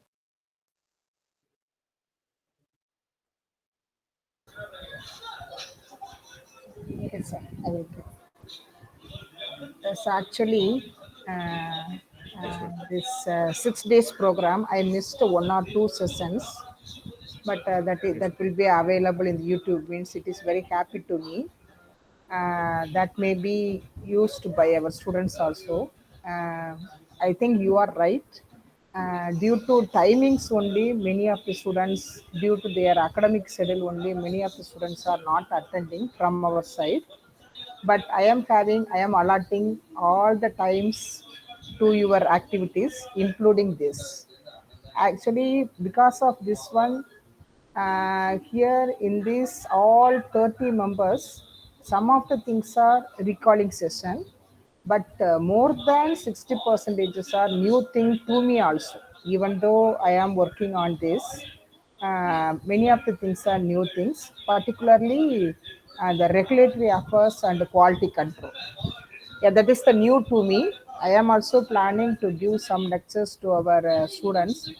Now, this is the preliminary content to me to motivate our students to attend these type of things. Thank you very much to you, sir, and your team for giving me this opportunity. Thank you, sir. Thank you, madam. Thank you. Thank you. At the age of 50, 60, you are still now you are need to gain Yes, your sir. knowledge and gathering information. That is really hats off. Everyone should learn many things from you, madam. Till I now, am you are fascinated to learn and know more things. yes, That's why yes. I'm attending all these things from your side. Great, madam. Thank you. Great. Hats off, madam. Hats off. Thank you very much, madam. Thank you. Yes. And over to you, Manoj. Thank you, sir. On behalf of ATHEENAPANDIAN Private Limited, International Phobias Biomedical, and Biomedos, firstly I would like to extend our sincere appreciation to our distinguished guest of the 6 days. Your insights and then expertise have enriched our understanding and inspired us all. Thank you for taking the time to share your knowledge with us. I would like to thank our ATHEENAPANDIAN Private team and their subsidiaries for organizing this event. I would like to thank all the participants for engaging your question and the contribution through your interaction and then enthusiasm have made this event truly impactful. Thank you once again for being here and for making this event a great success. I look forward to seeing you at our future gatherings. Thank you.